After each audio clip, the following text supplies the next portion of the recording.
I want to reform it gradually. I want to have a grand master plan and get to exactly what the right end state is, and then carefully cut with a chisel, like a work of art to get there. I don't believe that approach works. I think that's an approach that conservatives have taken for many years. I think it hasn't gotten us very far. And the reason is, if you have like an 8-headed hydra and you cut off one of the heads, it goes right down. The other risk you could take, so that's the risk of not cutting it out. The other risk you could take is the risk of cutting, because then I'm going to cut so much that I'm going to take the risk of not just cutting the fat, but also cutting some muscle along the way. But I'm going to take that risk. I can't give you option C, which is to say that I'm going to cut exactly the right amount, I'm going to do it perfectly. Okay, you don't know ex ante, you don't know beforehand that it's exactly how it's going to go. So that's a meaningless claim. It's only a question of which risk you're going to take. I believe in the moment we live in right now, the second risk is the risk we have to deal with. We haven't had a class of politician. And Donald Trump in 2016 was a little closer to we've gotten, and I think the second term will be even closer to what we need. But short of that, I don't think we've really had a class of politicians who has gotten very serious about cutting so much that you're also going to cut some fat, but not only some fat, but also some muscle. That's the risk we have to take. So the standards of excellence, no, we're not. I think the nation is in a trajectory of decline. That doesn't mean it's the end of the empire yet. But we are a nation in decline right now. I don't think we have to be. But part of that decline is driven by the rise of this managerial class, the bureaucracy, sucking the lifeblood out of the country, sucking the lifeblood out of our innovative culture, our culture of self-governance. So is it possible? Yeah, it's really possible. I mean, I'll tell you one easy way to do it. This is a little bit, I'm being a little bit glib here, but I think it's not crazy, at least as a thought experiment. Get in there on day one, say that anybody in the federal bureaucracy who's not elected, elected representatives obviously are elected by the people, but the people who are not elected, if your social security number ends in an odd number, you're out. If it ends in an even number, you're in. There's a 50% cut right there. Of those who remain, if your social security number starts in an even number, you're in. And if it starts with an odd number, you're out. Boom. That's 75% reduction. That's literally stochastic. Okay. One of the virtues of that, the thought experiment, not a policy persuasion, but one of the virtues of that thought experiment is that you don't have a bunch of lawsuits you're dealing with about gender discrimination or racial discrimination or political viewpoint discrimination. Actually, the reality is you, at mass, you didn't bring the chisel, you run a chainsaw. I guarantee you, do that on day one, and do step 2 on day 2. On day 3, not a thing will have changed for the ordinary American, other than the size of the government being a lot smaller and more restrained, spending a lot less money to operate it. And most people who run a company, especially larger companies, know this. It's 45% of the people who do 80-90% of the useful work. These government agencies are no different. So now imagine you could do that same thought experiment, but not just doing it at random, but do it still at large scale while having some metric of screening for those who actually had both the greatest competence as well as the greatest commitment and knowledge of the Constitution. That, I think, would immediately raise not only the civic character of the United States. Now we feel, okay, the people we elect to run the government, we've got the power back to run the government again, as opposed to the unelected bureaucrats who wield the power today. It would also stimulate the economy. I mean, the regulatory state is like a wet blanket on the American economy. Most of it's unconstitutional. All we require is leadership with a spine to get in there and actually do what conservative presidents have maybe gestured towards and talked about, but have not really effectuated ever in modern history. And by the way, that kind of thing would attract the ultra-competent that actually want to work in government. Exactly, which you're missing today. Because right now, the government is swallowing them. Most competent people feel like that bureaucratic machine will swallow them whole. You clear the decks of 75% of them, real innovators will then show up. Yeah, there's kind of this cynical view of capitalism where people think that the only reason you do anything is to earn more money. But I think a lot of people would want to work in government to build something that's helpful to a huge number of people. Yeah, well, look, I think there's opportunities for the very best to have large-scale impact in all kinds of different institutions. In our universities, through K through 12 education, through entrepreneurship. I'm obviously very biased in that regard. I think there's a lot we're able to create that you couldn't create through government. But I do think in the moment that we live in, where our government is as broken as it is as responsible for the declining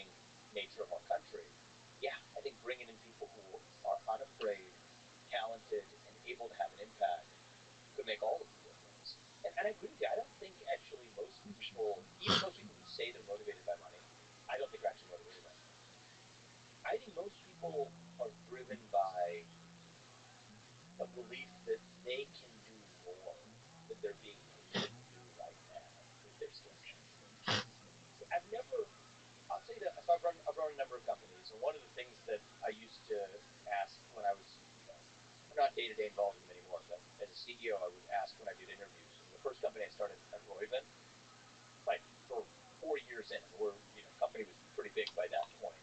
I was still intent on interviewing every candidate before they joined, screening for the culture of that person. I can talk a lot more about things we did to build that culture, but one of the questions I would always ask them naturally just to start a conversation is pretty basic. The question is, why did you leave your last job, or why are you leaving your last job? I'll tell you what I didn't hear very often is that I wasn't paid enough. Right? Maybe they'd be shy to tell you that during the interview, but there's indirect ways to signal that. That really wasn't at all like even a top 10 reason why people were leaving their job. I'll give you what the number one reason is that they felt like they were unable to do the true maximum of what their potential was in their time. That's the number one reason people leave their job.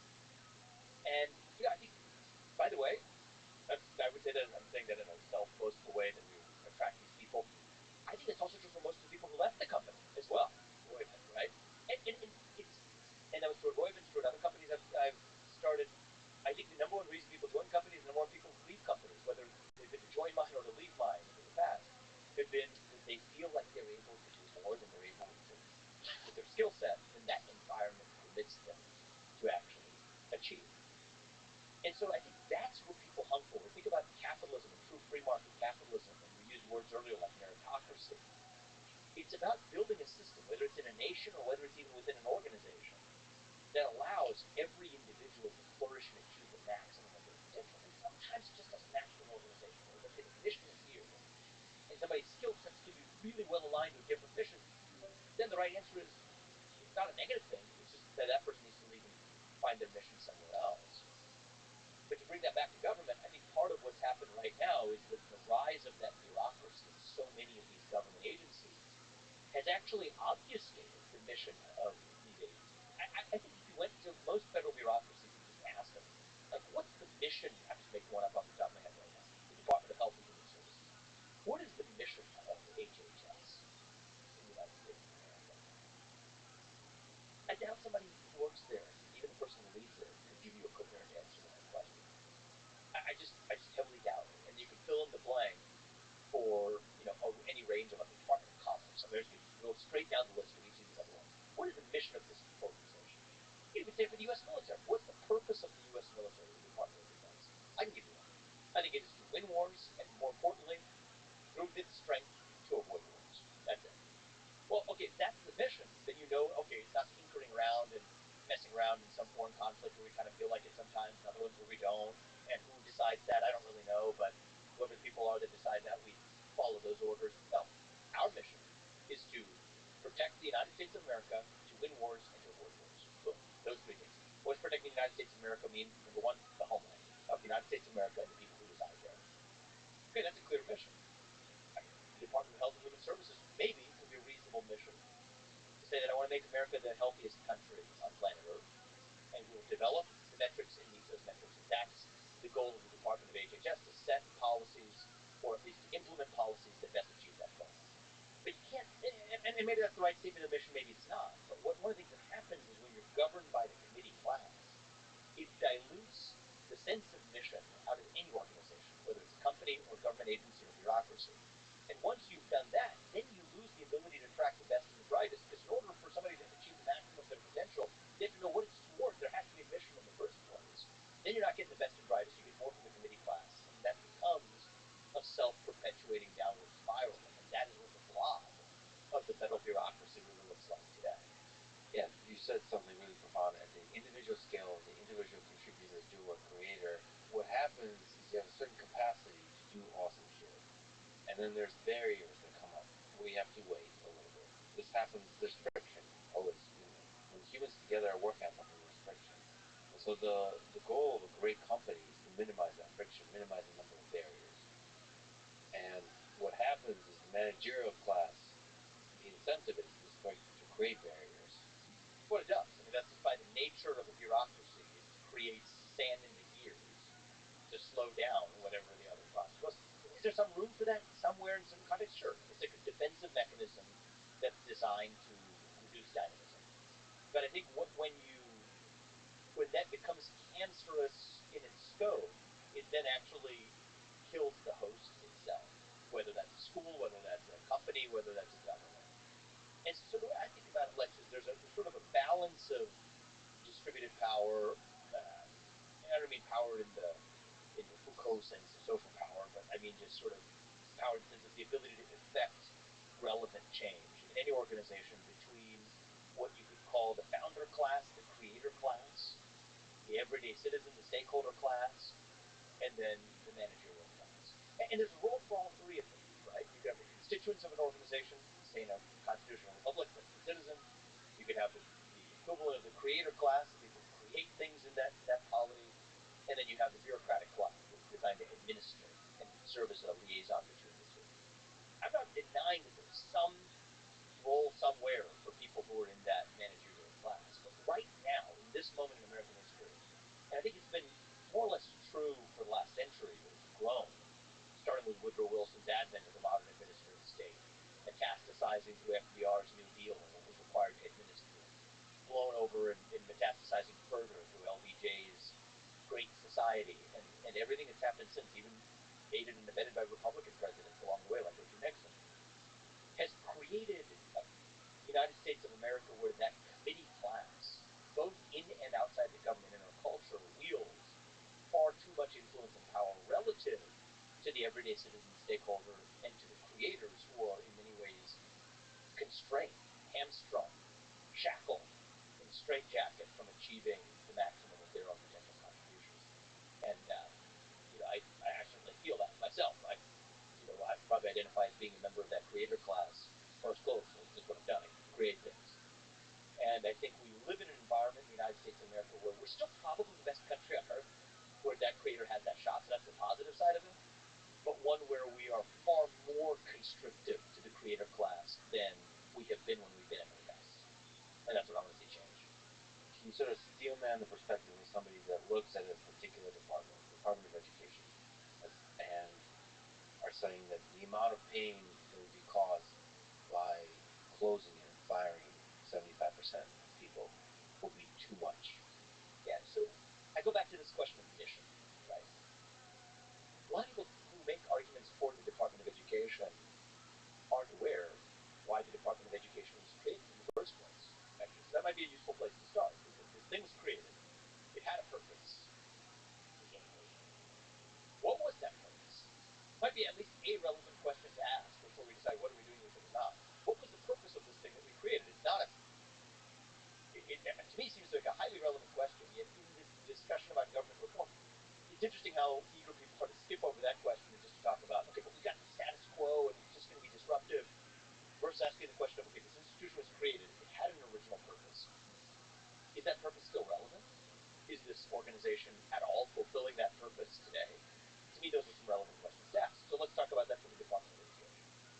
Its purpose was relevant at that time, which was to make sure that localities, and particularly states, were not siphoning dollars, taxpayer dollars, away from predominantly black school districts to predominantly white ones.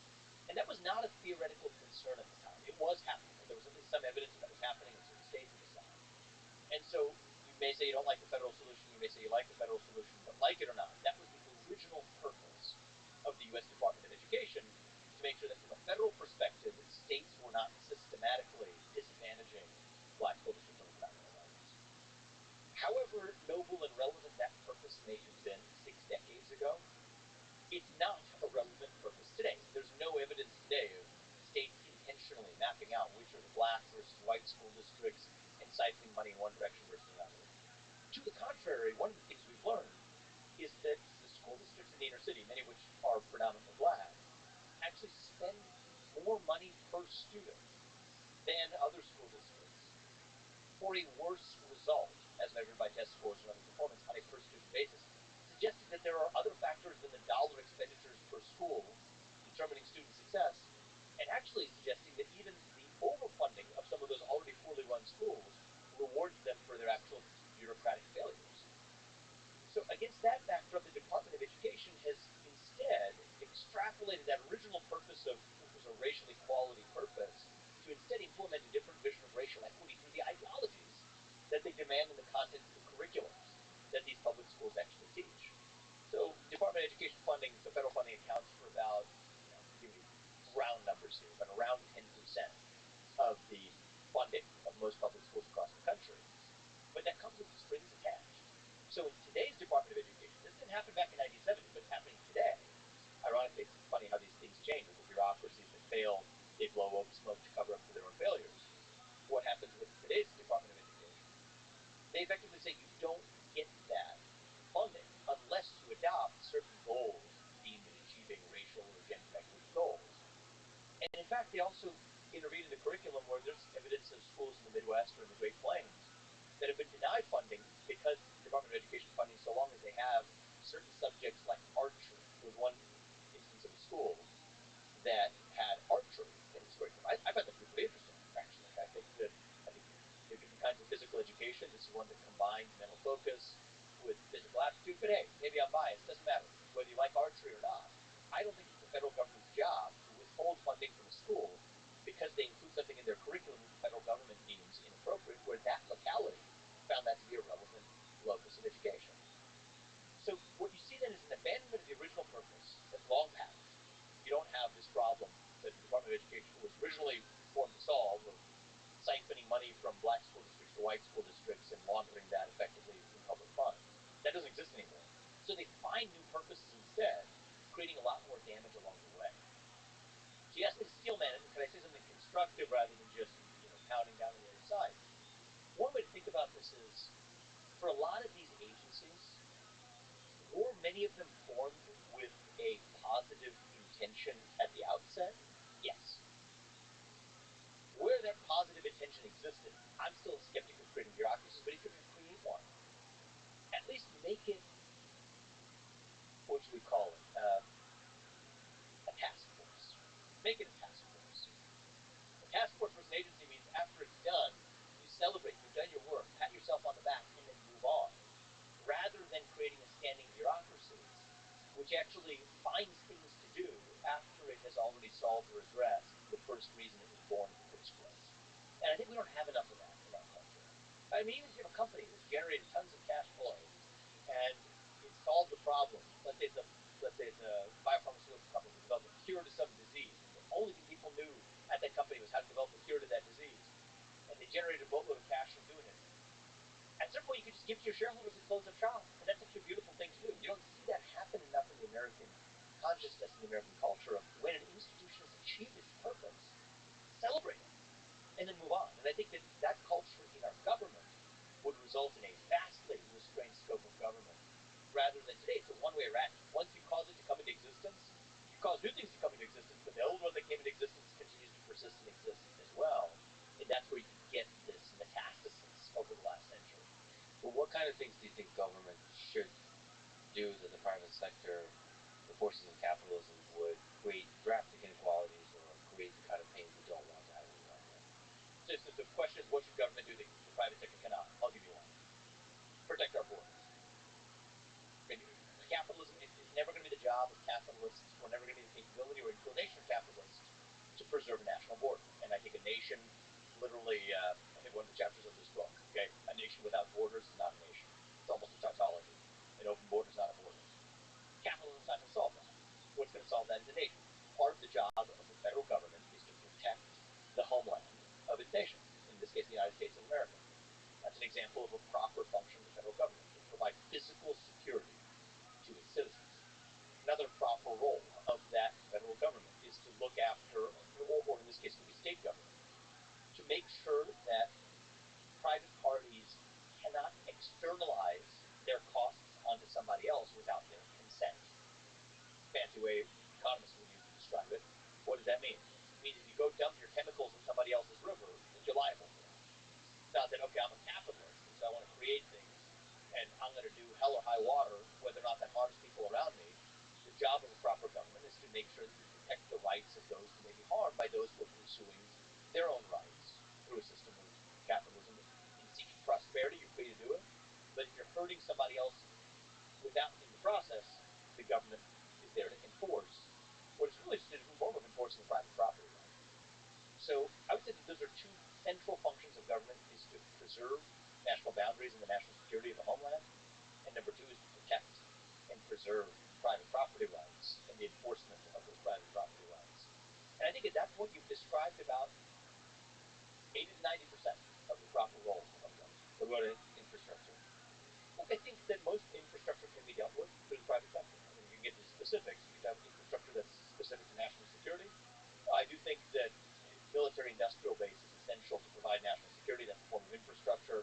I don't think you could rely exclusively on the private sector to provide the optimal level of that protection to a nation.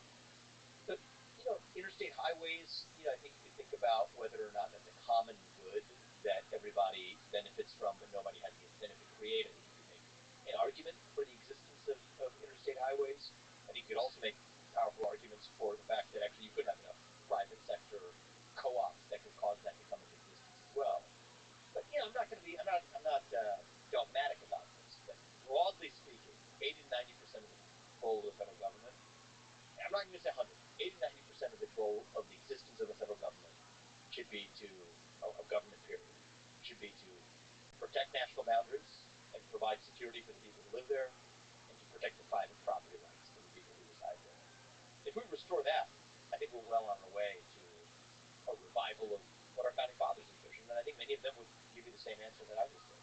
So if we get government out of education, would you be also for reducing the size of government in the states for something like education? I think here, if it goes closer to municipalities and the states, I'm fine with that being a locus for people determining, as, for example, let's say school districts are taxed at the local level, for that to be a matter for municipalities and townships to actually decide democratically how they actually want that governed, whether it's balanced between a public school district versus making that same money available to families in the form of vouchers or other forms of ability to educational savings accounts or whichever mechanism it is to opt out of that.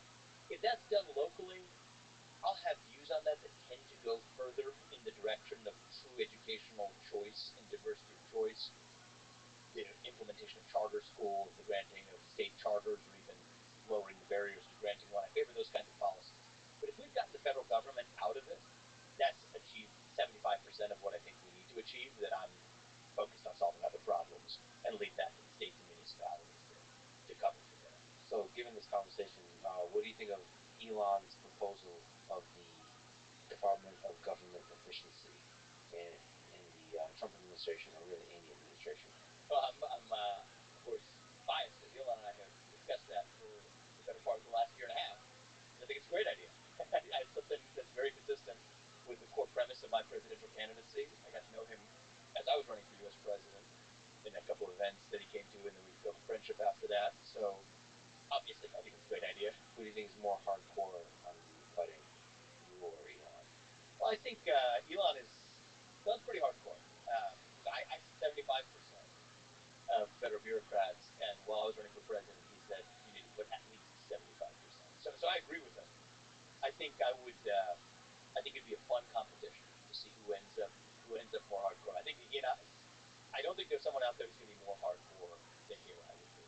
And the reason is, I think we share in common a willingness to take the risk and see what happens. I mean, the sun will still rise in the east instead of the west. That much I guarantee you. Is there going to be some broken glass and some damage? Yes, there is. There's no way around that. But once you're willing to take that risk, then it doesn't become so scary anymore. And here's the thing, it's easy to say this. Let's talk about where the rubber hits the road here. Even in the second Trump term, this would be, the discussion. President Trump and I have had this conversation, but I think we would continue to have this conversation, is where does it rank on our prioritization list? Because there's always going to be a trade-off.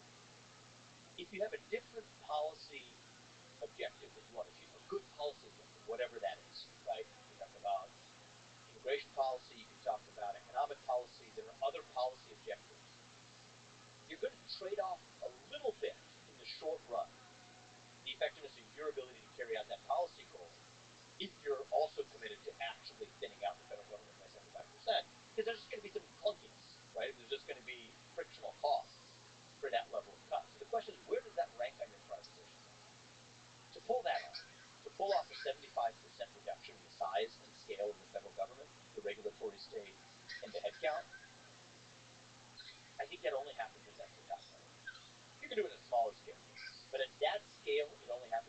top priority, because then as president, you're in a position to say, I know in the super short run, that might even make it a little bit harder for me to do this other thing that I want to do and use the regulatory state to do it. But I'm going to pass on that. I'm going to pass that up. I'm going to bear that hardship and inconvenience because I know this other goal is more important on the scale of decades and centuries for the country. So it's a question of prioritization. And certainly my own view is that now is the moment where that needs to be a top priority for saving this country. And if there's one thing about my campaign, if I was to do it again, I would be even clearer about, actually, we talked about a lot of things in the campaign, and we can cover a lot of that too, but if there's one thing that I care about more than anything else, is dismantling that bureaucracy. And moreover, it's an assault and a crusade on the nanny state itself. And that nanny state presents itself in several forms. There's the entitlement state, the welfare state, presents itself in the form of the regulatory state, that's what we're talking about. And then there's the foreign nanny state, where effectively we are subsidizing other countries that aren't paying their fair share of protection or other resources we provide them. Now, to summarize my ideology in a nutshell, it is to terminate the nanny state in the United States of America in all of its forms. The entitlement state, the regulatory state, and the foreign policy nanny state. Once we've done that, we've revived the republic that I think would make George Washington proud. You mentioned Department of Education. There's also the Department of Defense. And there's a very large number of very powerful people that have gotten used to and a budget that's increasing, and the number of wars and military conflicts that's increasing. If we could just talk about that. Sure. This is the number one priority. It's like there's difficulty levels here. The DoD would be probably the hardest. So let's take that on. What's your view on the military-industrial complex, Department of Defense, and wars in general? So I think the nanny state, I'm against it overall. I'm against the foreign policy nanny state as well. Let me start from that as a starting off point, and I'll tell you about my views on the DoD and the defense. First of all, I think that, and I think that it was easy for many people from the neocon school of thought to caricature my views with the media at their side. But actually, my own view is, if it's in the interest of the United States of America to provide certain levels of protection to U.S. allies, we can do that as long as those allies actually pay for it. And I think it's important for two reasons. The less important reason, still important reason, the less important reason is it's still money for us, right? It's not like we're swimming in a cash surplus right now. We're a $34 trillion national debt and growing. And, I think pretty soon the interest payments are going to be the largest line item in our own federal budget. So it's not like we have money willy-nilly to just hand over for free. That's the less important reason.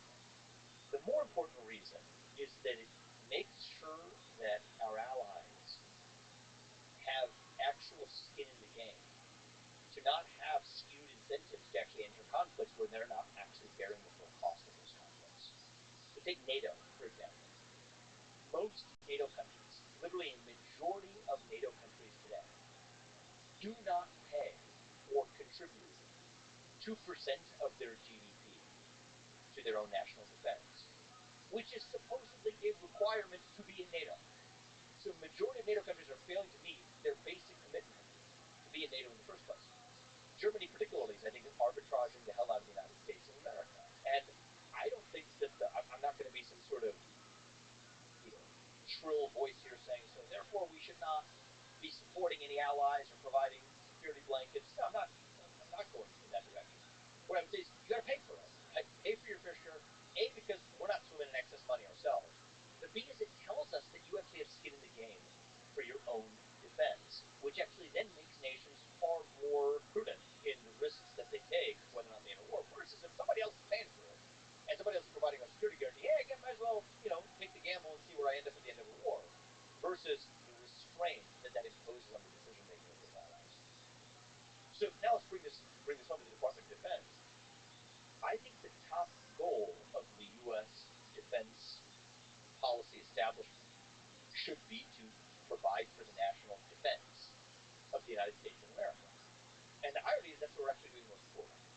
We're not really using, other than the Coast Guard, we're not really using the U.S. military to prevent crossings at our own southern border and crossings at our own borders.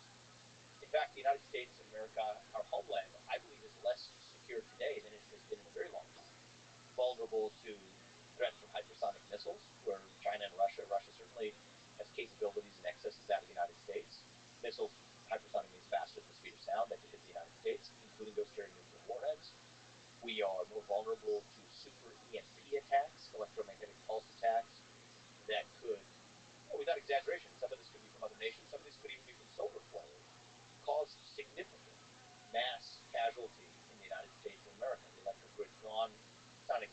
say if that happened, planes would be falling out of the sky because our chips really depend on those will be affected by those electromagnetic pulses. More vulnerable to cyber attacks. I know this. Oh, people start yawning and say, okay, boring stuff, super E and P, cyber, whatever. No, actually, it's pretty relevant to whether or not you actually are facing the risk of not getting your insulin because your refrigerator doesn't work anymore, or your food can't be stored, or your car, or your ability to fly in an airplane is impaired. Okay, so I think that these are serious risks where our own national defense spending has been wholly inadequate. So I'm not one of these people that says, oh, we need decrease versus increase national defense spending. We're not spending it in the right places. The number one place we need to be spending it is actually protecting our national defense. And I think protecting our own physical homeland. And I think we actually need an increase in spending on protecting our own homeland. But that is different from the agenda of foreign interventionism and foreign nanny statehood for its own sake, where we should expect more and demand more of our allies to provide for their own national defense, and then provide the relevant security guarantees to allies where that actually advances the interests of the United States of America. So that's what I believe. And I think this process has been corrupted by what Dwight Eisenhower famously in his farewell address called the military-industrial complex in the United States. But I think it's bigger than just, I think it's easy to tell the tales of the financial corruption. It's kind of cultural corruption and conceit. That just because a certain number of people in that expert class have a belief, that their belief happens to be the right one because they can scare you with what the consequence would be if you don't follow their advice. And one of the beauties of the United States is, at least in principle, we have civilian control of the military. The person who we elect to be the U.S. president is the one that actually is the true commander-in-chief. I have my doubts of whether it operates that way. I think it's quite obvious that Joe Biden is not a functioning commander-in-chief of the United States of America, yet on paper, supposedly we still are supposed to call him that. But at least in theory, we're supposed to have civilian control of the U.S. military. And I think that one of the things that leader needs to do is to ask the question of, again, the mission. What's the purpose of this U.S. military in the first place? At the top of the list should be to protect the homeland and the people who actually live here, which we're failing to do. So that's where I land on that question. Right. Okay, there's a lot of stuff to ask. First of all, on Joe Biden, you mean he's functionally not in control of the U.S. military because of the age factor or because of the nature of the presidency? It's a good question. I would say in his case, it's particularly accentuated because it's both. In his case, I don't think anybody in America anymore believes that Joe Biden is the functioning president of the United States of America. How could he be? He wasn't even sufficiently functioning to be the candidate after a debate that was held in June. There's no way he's going to be in a position to make the most important decisions on a daily and demanding basis to protect the leading nation in the world. Now, more generally, though, I think we have a deeper problem that even when it's not Joe Biden, in general, the people we elect to run the government haven't really been the ones running the government. It's been the unelected bureaucrats and the bureaucratic deep state underneath that's really been making the decisions. So I've done business in a number of places. I've traveled to Japan. There's an interesting corporate analogy. Sometimes you get outside of politics, people can, I find, listen and pay attention a little bit more. Politics is so fraught right now that if you start talking to somebody who disagrees with you about the politics of it, you're just butting heads but not really making progress. So let's make the same point but go outside of politics for a second. So I was traveling to Japan. I was having a late night dinner with the CEO of a Japanese pharmaceutical company.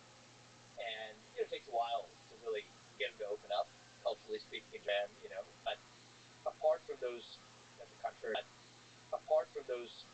contrary view that I have that fucks a state that replaces a liberal regulatory state. I think the right answer is actually to get in there and shut states that replaces a liberal regulatory state. I think the right answer is actually to get in there and shut it down. I don't want to replace the left-wing nanny state with a right-wing nanny state. I want to get in there and actually dismantle the nanny state. And I think it has been a long time in the United States, maybe ever in modern history, that we had passed a rule into law itself through the halls of Congress, and it relates to what they call a question, a major policy or economic change. It's by the stroke of the pen by a regulator, an unelected bureaucrat. That quite literally means most federal regulations today are unconstitutional. Then this year comes down a different big one, another big one from the Supreme Court in the Loper Bright case. That supposedly these law enforcement agencies, the courts have now said, the courts have now said that the psychology level. So you basically kind of implied that for Donald Trump or for any president, the legal situation was difficult.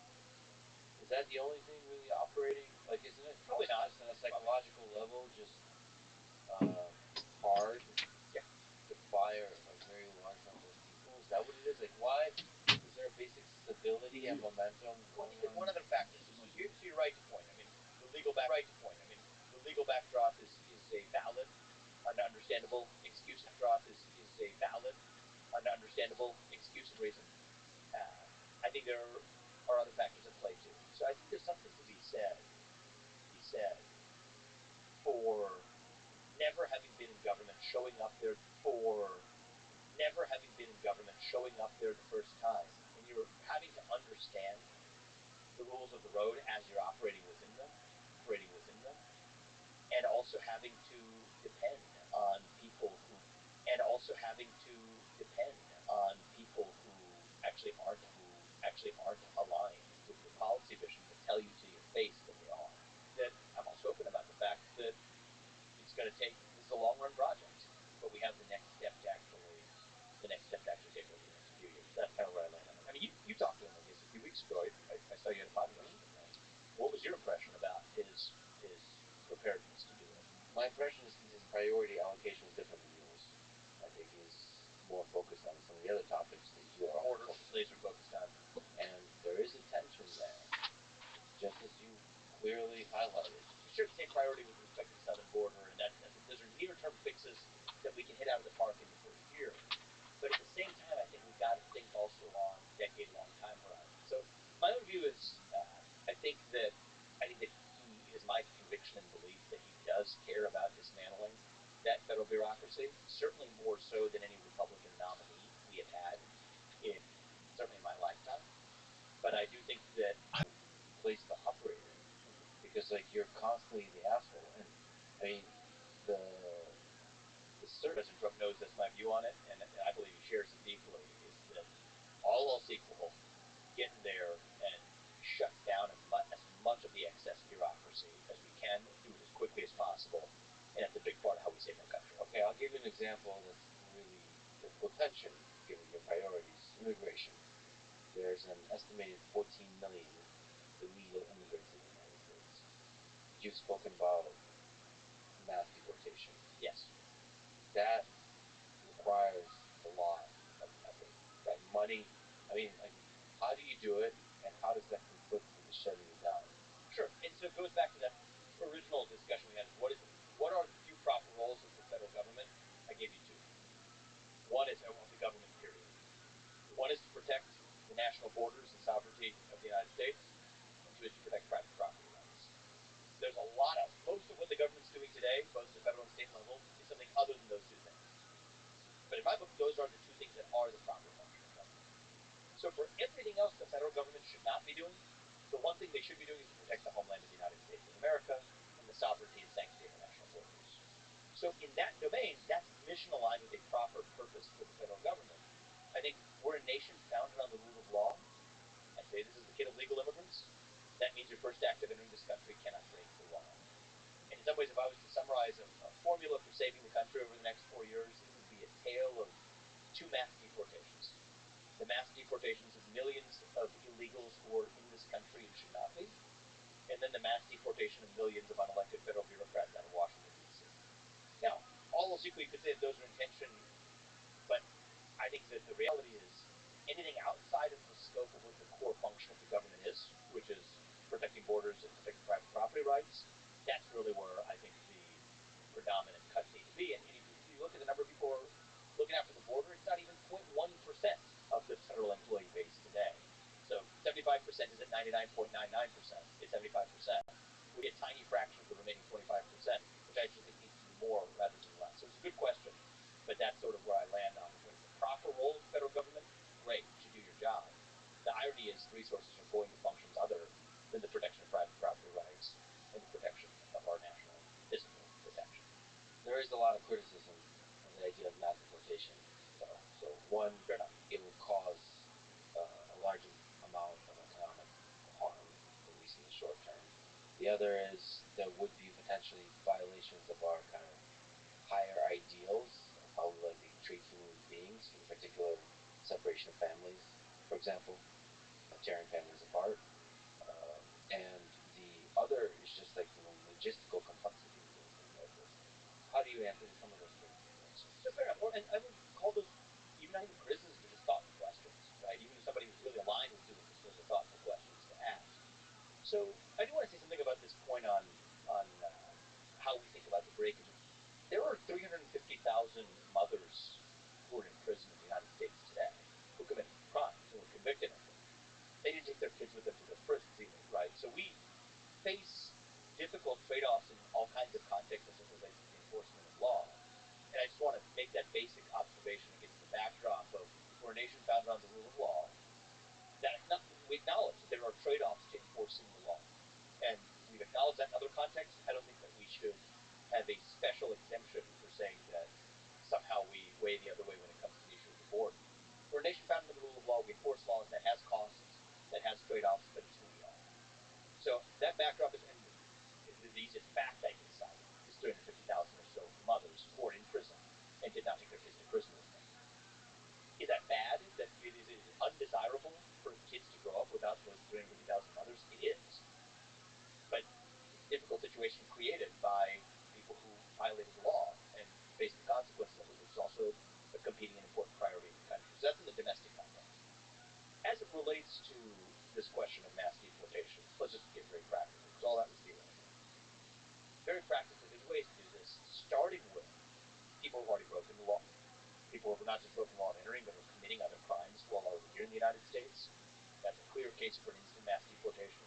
You have a lot of people who haven't integrated into their communities. You think about the economic impact of this. A lot of people are in detention already. A lot of those people should be immediately returned to their country of origin, or at least what is called a safe third country. So safe third country means even if somebody's claiming to seek asylum from political persecution, we'll move them to another country that doesn't have to be the United States of America that they passed through, say Mexico, before actually coming here. Other countries around the world are doing this. Australia is detaining people. They don't let them out and live a normal, joyful life because they came to the country. They detain them until their case is adjudicated. Well, the rates of fraud in Australia, of what people lie about what their conditions are, is way lower now than in the United States because people respond to those incentives. So I think that in some ways people may sound much bigger and scarier than it needs to be. I've never taken a deeply pragmatic approach. And the North Star for me is I want the policy that helps the United States citizens we're all living with. What's that policy? Clearly that's going to be a policy that includes a large number of deportations. I think by definition it's going to be the largest mass deportation in American history. It sounds like a punchline of a manner as possible. And the reality is, I think one of the things we got to remember, given the example I gave with the Haitian case in Springfield, a town that I spent a lot of time in growing up in Ohio. I live about an hour from there today. I don't blame the individual Haitians who came here. I'm not saying that they're bad people, because in that particular case, those weren't even people who broke the law for coming here. They came as part of a program called temporary protective status. Now, the operative word there is the first one, temporary. They have been all kinds of lawsuits. There have been all kinds of lawsuits for people who, even 8, 10, 12, 14 years after the earthquake in Haiti, where many of them came, when they're going to be removed, there are allegations of racial discrimination or otherwise. No, temporary protective status means it's temporary, and we're not abandoning the rule of law when we send them back. We're abandoning the rule of law when we let them stay. Now, if that has true benefits to the United States of America, economically or otherwise, go through the paths that allow somebody to enter this country for economic reasons. But don't do it through asylum-based claims or temporary protective status. I think one of the features of our immigration system right now is it is built on a lie, and it incentivizes lying. The reason is, if those are economic reasons, but the people actually enter using claims of asylum or refugee status, those two things don't match up. So just be honest about what our immigration system actually is. I think we do need dramatic reforms to the legal immigration system to select purposely for the people who are going to actually improve the United States of America. I think there are many people, I know some of them, right? I gave a story of one guy who I met who is educated at our best universities, or among our best universities. He went to Princeton, he went to Harvard Business School, he has a great job in the investment community, he was a professional tennis player, he was a concert pianist, he could do a Rubik's Cube in less than a minute. I'm not making this stuff up, these are hard facts. He can't get a green card.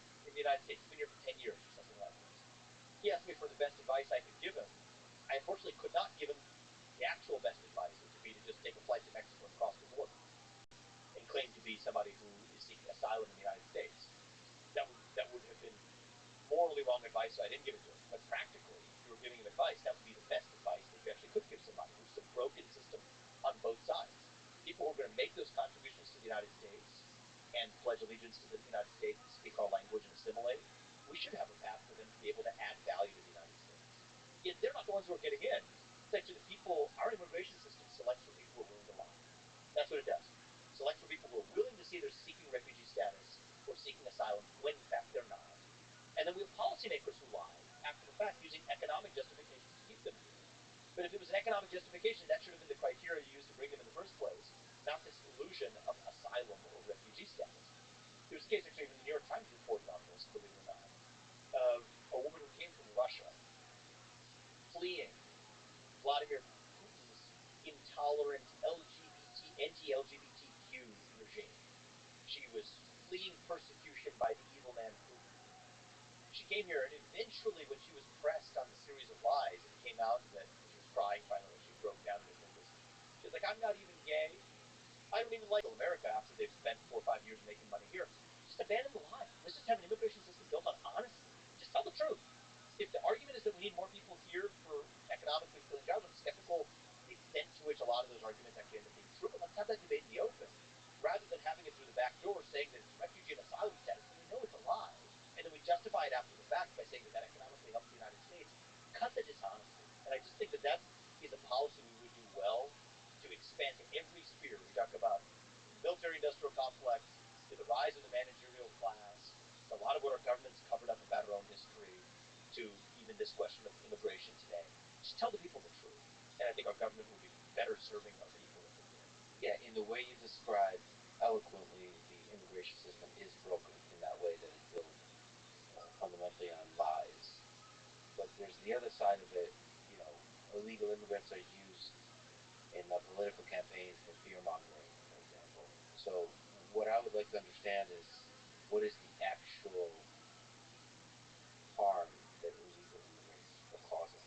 So the claim, one of the more intense claims, is of crime, and I haven't studied this rigorously, but sort of the surface level show that legal and illegal immigrants commit less crime than U.S. I think that is true for legal immigrants. I think it's not true for immigrants. That's not what I saw. In sort of in this is part of why I wrote this book, okay? And the book is called Truths, so better darn well have well-sourced facts in here, right? Can't be made up hypotheses. Are truths, and there's chapter where even in my own research on it, like I know a lot about this issue from my time as a presidential candidate, but even in writing the chapter on the border here, I learned a lot from a lot of different dimensions, and some of which even caused me to revise some of my premises going into it. Okay, my main thesis in that chapter is forget the demonization of illegal or legal immigrants or whatever, as you put it, right? Fear mongering, just put all that to one side. I want an immigration system that is built on honesty. Identify what the objective is. We could debate the objective. We might have different opinions on the objective. Some people may say the objective is the economic growth of the United States. I air that argument in this book. And I think that that's insufficient, personally. Personally, I think you need the United States is more than just an economic zone. It is a country, it is a nation bound together by civic ideals. I think we need to screen not just for immigrants who are going to make economic contributions, but those who speak our language, those who are able to assimilate, and those who share those civic ideals and know U.S. history even better than the average U.S. citizen in school. That's what I believe. But even if you disagree with me and say, no, the sole goal is economic production in the United States, then at least have an immigration system that's honest about that, rather than want that goal by bringing in people who are rewarded for being refugees. We should reward the people in that model, which is, I don't even think should be the whole model, but even if that were your model, reward the people who are demonstrating, have demonstrable economic contributions to the Welcome, United welcome. States, How are you? not the people Yeah, I didn't want to fucking talk with you anyway. who have demonstrated that they're willing to lie to a immigration system which rewards one quality over any other. There's one parameter that it rewards over any other. It isn't civic allegiance to the United States. It isn't fluency in English.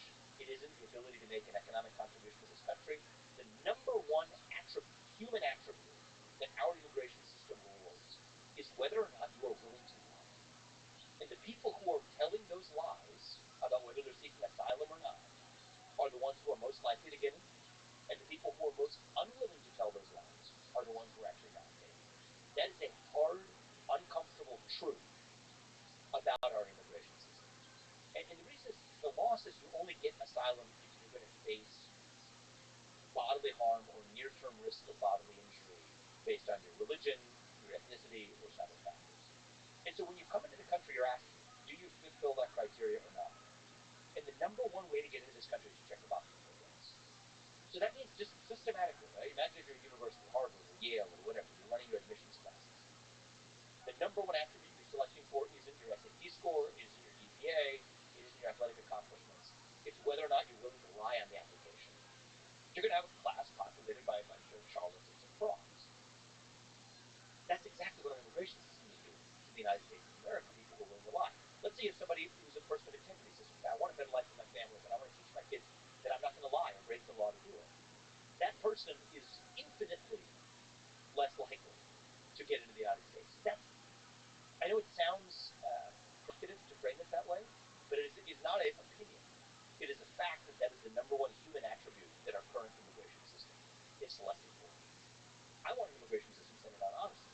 In order to implement that, we were acknowledging what the goals for our immigration system are in the first place. And then we have competing visions on the right. Okay, amongst conservatives, there's a rift. Some conservatives believe, I respect them for their honesty, I disagree with them, believe that the goal of the immigration system should be to, in part, protect American workers from the effects of foreign wage competition. That if we have immigrants going to bring down prices, then we need to protect American workers from the effects of that downward pressure on wages. It's a goal. It's a coherent goal. I don't think it's the right goal, but many of my friends on the right believe that's the goal. But at least it's honest, and then we can design an honest immigration system to achieve that goal if that's their goal. I have other friends on the right who say the sole goal is economic growth. Nothing else matters. I disagree with that as well. My view is the goal should be whatever enriches the civic quality of the United States of America. That includes those who know the language, know our ideals, pledge allegiance to those ideals, and also willing to make economic contributions to the country, which is one of our ideals as well. But whatever it is, we can have that debate. I have a very different view. I don't think it's the proper role of immigration policy to make it from a labor policy. Because the United States of America is founded on excellence. We should be able to compete. But that's a policy debate we can have. But right now, we're not even able to have a policy debate because the whole immigration policy is built on not only a lie, but on rewarding those who do lie. And that's what I want to see change. Just to linger a little bit on the demonization and to bring Ann Coulter into the picture, her, which I recommend people should listen to your conversation with her. I haven't listened to her much, but she has this thing where she clearly admires and respects you as a human being, and she's basically saying you're one of the good ones. And this idea that you had this brilliant question of like, what does it mean to be an American? And she basically said, not you, Vivek. She said, well, maybe you, but not that. So those are two different views. I think that there is a view on the American right now that says that we're not a creedal nation. That our nation is not about a creed. It's about a physical place and a physical homeland. I think that view fails on several accounts. Obviously, we're a nation. Every nation has to have a geographic space that defines its own. So obviously, we are, among other things, a geographic space. But the essence of the United States of America, I think, is the common creed, the ideals that hold that common nation together. Without that, a few things happen. First of all, American exceptionalism becomes impossible. And I'll tell you why. Every other nation is also built on the same idea. Most nations have been built on common blood and soil arguments, genetic stock. Italy or Japan would have a stronger national identity than the United States in that case, because they have a much longer standing claim on what their genetic lineage really was. The ethnicity of the people is far more pure in those contexts than in the United States. So that's the first thing. American exceptionalism is simple fast. The second is there's all kinds of contradictions that then start to emerge. Your claim on American identity is defined based on how long you've been here. Well, the Native Americans would have a far greater claim of being American than somebody who came here on Mayflower or somebody who came here afterwards. That's blood and soil views. No, it's not quite the Native Americans. You only have to start at this point and end at this. Blood and soil identity, if you couldn't have come before a certain year, then it doesn't count. But if you came after a certain year, it doesn't count either. That just becomes highly uncompelling as a view of what American national identity actually is. Versus my view that American national identity is grounded on whether or not you pledge allegiance to the ideals codified in the Declaration of Independence and actualized in the U.S. Constitution. And, it's been said, some of my friends on the right have said things like,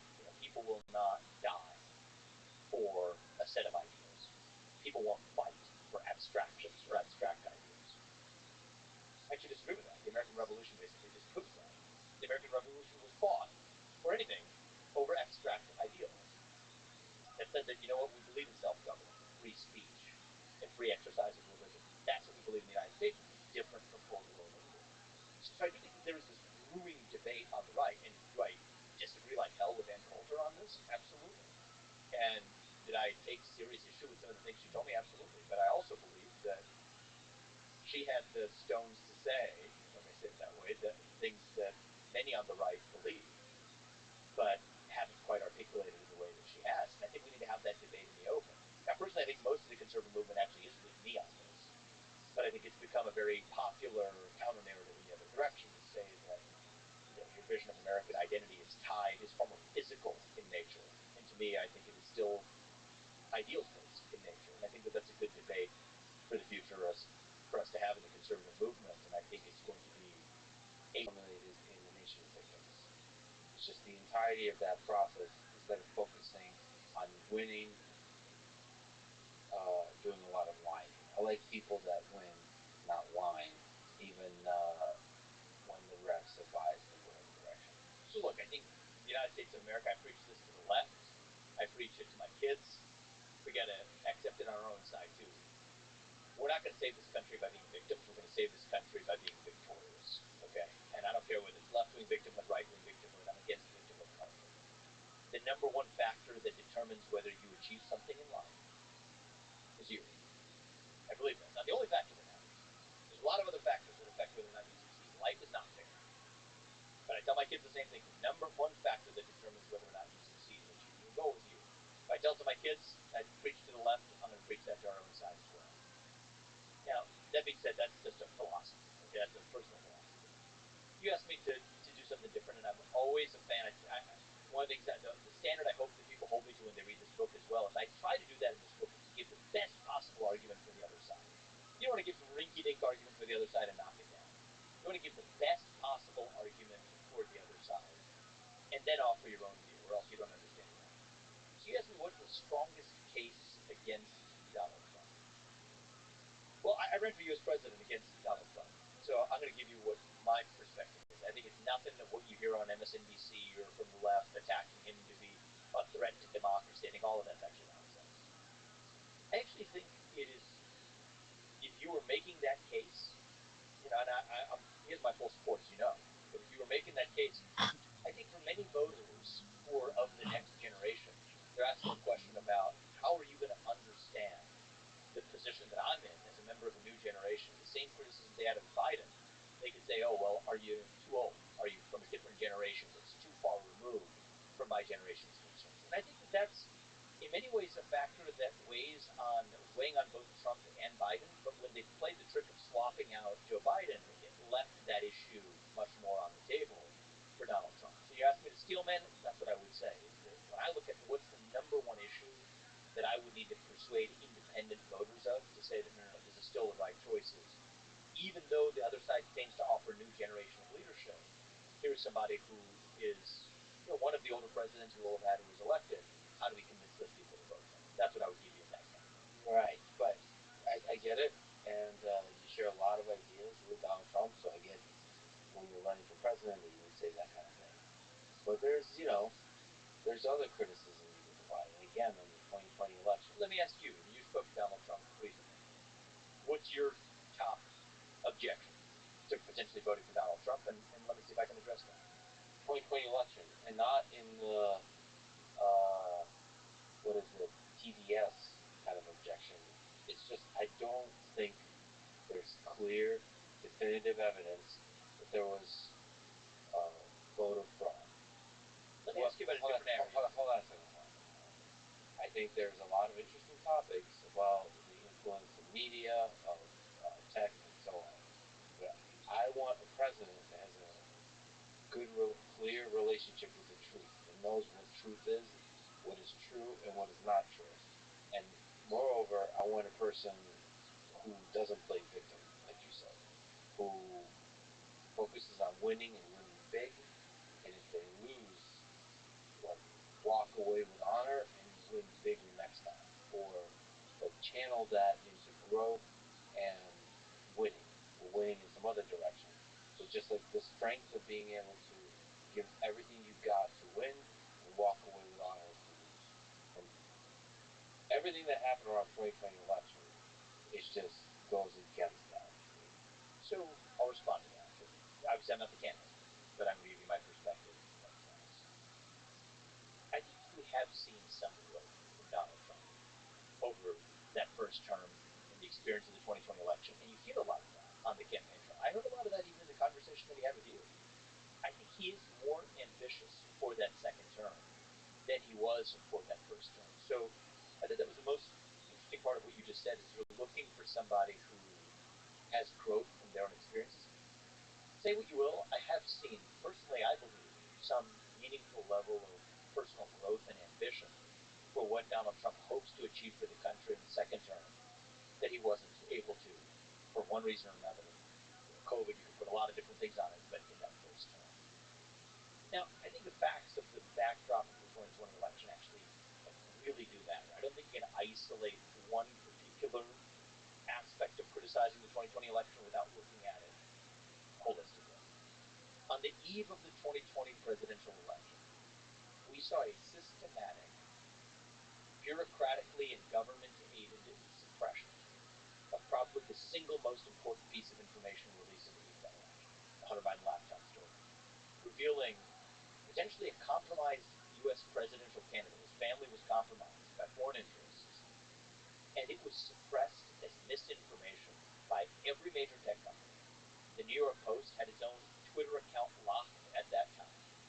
And we now know that many of the censorship decisions made in the year 2020 were actually made at the behest of U.S. bureaucratic actors in the deep state, threatening those tech companies to do it, or else those tech companies would face consequences.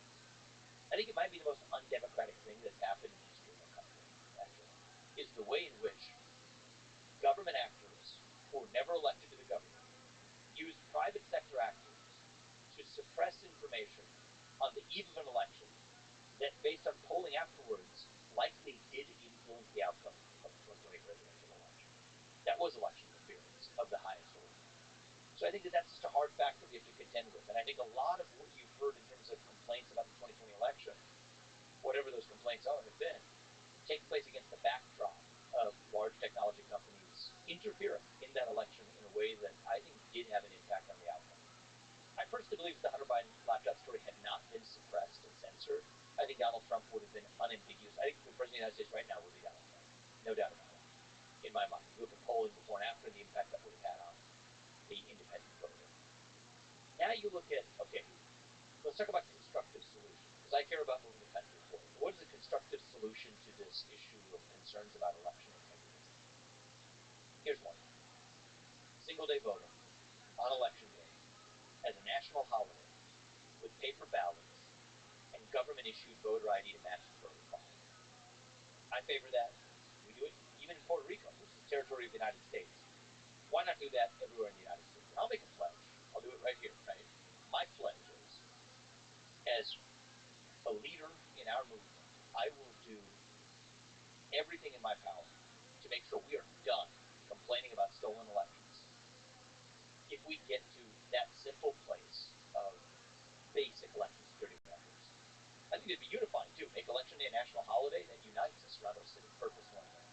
Single day voting on election day as a national holiday with paper ballots and government-issued voter ID to match the voter file. Let's get there as a country, and you have my word. I will lead our movement in whatever way I can to make sure we are done complaining about stolen elections and fake ballots. And I think the fact that you see resistance to that proposal, which is otherwise very practical, very reasonable, nonpartisan proposal, I think the fact of that resistance actually provokes a lot of understandable skepticism. Understandable skepticism of what else is actually going on, if not that, what exactly is going on here? Well, I think I agree with a lot of things you said. Probably disagree, but it's hard to disagree with the Hunter Biden laptop story, whether that would have changed the We can't know, obviously. I looked at some post-election polling about the views that would have had. I can't prove that to you, but that's my instinct, it's my opinion. I think that's just one example, maybe a sexy example of bias in the complex of the media, and there's bias in the other direction too. But probably there's bias. It's hard to characterize bias as one of the Let me ask you one question about, because the bias is one thing, bias in reporting. Censorship is another. So I would be open-minded to hearing an instance of, and if I did hear it, I would condemn it, of the government systematically ordering tech companies to suppress information that was favorable to Democrats, suppress that information to lift up Republicans.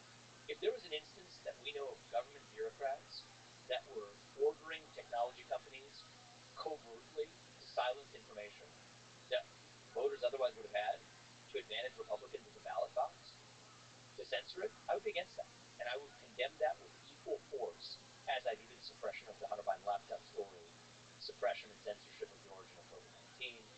All happened in 2020. These are hard facts. I'm not aware of one instance. If you are aware of one, let me know, because I would condemn it. Most people in tech companies are privately, their political persuasion is on the left, and most journalists, majority of journalists, are on the left. But to characterize the actual reporting and the impact of the reporting in the media and the impact of the censorship is difficult to do. But that's a real problem, just like we talked about, a real problem in immigration. But there's two different problems. I just want to sort them out, right? Because I have a problem with both. You talked about two issues, and I think both are important, but they're different issues. One is bias in reporting. One is censorship of information. So bias in reporting, I felt, certainly the recent presidential debate moderated by ABC was biased in the way that it was conducted. But that's a different issue from saying that voters don't get access to information through any source. So this Hunter Biden laptop story, we now know that it contains evidence of foreign interference in potentially the Biden administration, their families, incentive structure. That story was systematically suppressed. So in the United States of America, if you wanted to find that on the internet, through any major social media platform or through even Google search, that story was suppressed or downplayed algorithmically, that you couldn't see it. Even at Twitter, if you tried to send it via direct message, that's the equivalent of email, right? Sending a peer-to-peer message. They blocked you from even being able to send that story using private messages. That, I think, is a different level of concern. That's not bias at that point. That's outright interference in whether or not, that's outright interference in the election. Let's do a thought experiment here. Let's suppose that Russia orchestrated that. What would the backlash be? Let's say the Russian government orchestrated the U.S. election, they interfered in it by saying that tech companies, they worked with them covertly to stop U.S. citizens from being able to see information on the evening election. There would be a mass uproar in this country if the Russian government orchestrated that. Well, if actors of the U.S. government bureaucracy or the U.S. technology industry bureaucracy orchestrated the same thing, then we can't apply a different standard and say that if Russia did it, it's really bad and they interfered in our election. But if it happened right here in the United States of America, and by the way, they blamed Russia for it, falsely, the Russian disinformation of the Hunter Biden laptop story, that was false claim, we have to apply the same standard in both cases. And so the fact that if that were Russian interference, it would have been an outcry, but now it happened domestically, and we just call that, hey, it's a little bit of bias ahead of an election. I don't think that that's a fair characterization of how important that event was. Okay, so the connection of government to platform is this should not exist. The government, FBI, or anybody else should not be able to pressure platforms to censor information. Yes, we can talk about Paul Durov and the censorship there should not be any censorship, and should not be media bias, and you're right to complain if there is media bias, and you can lay it out in the open and try to fix that system. That said, the voter fraud thing, you can't right a wrong by doing another wrong. You can't just, if there's some shady stuff going on in the media and the censorship complex, you can't just make shit up. You can't do the fake elector scheme and then do a lot of shady, crappy behavior during January 6th and try to shortcut your way just because your friend is cheating a Monopoly when you're playing Monopoly. You can't cheat. You shouldn't cheat yourself. You should be honest and with honor and use your platform to help fix the system.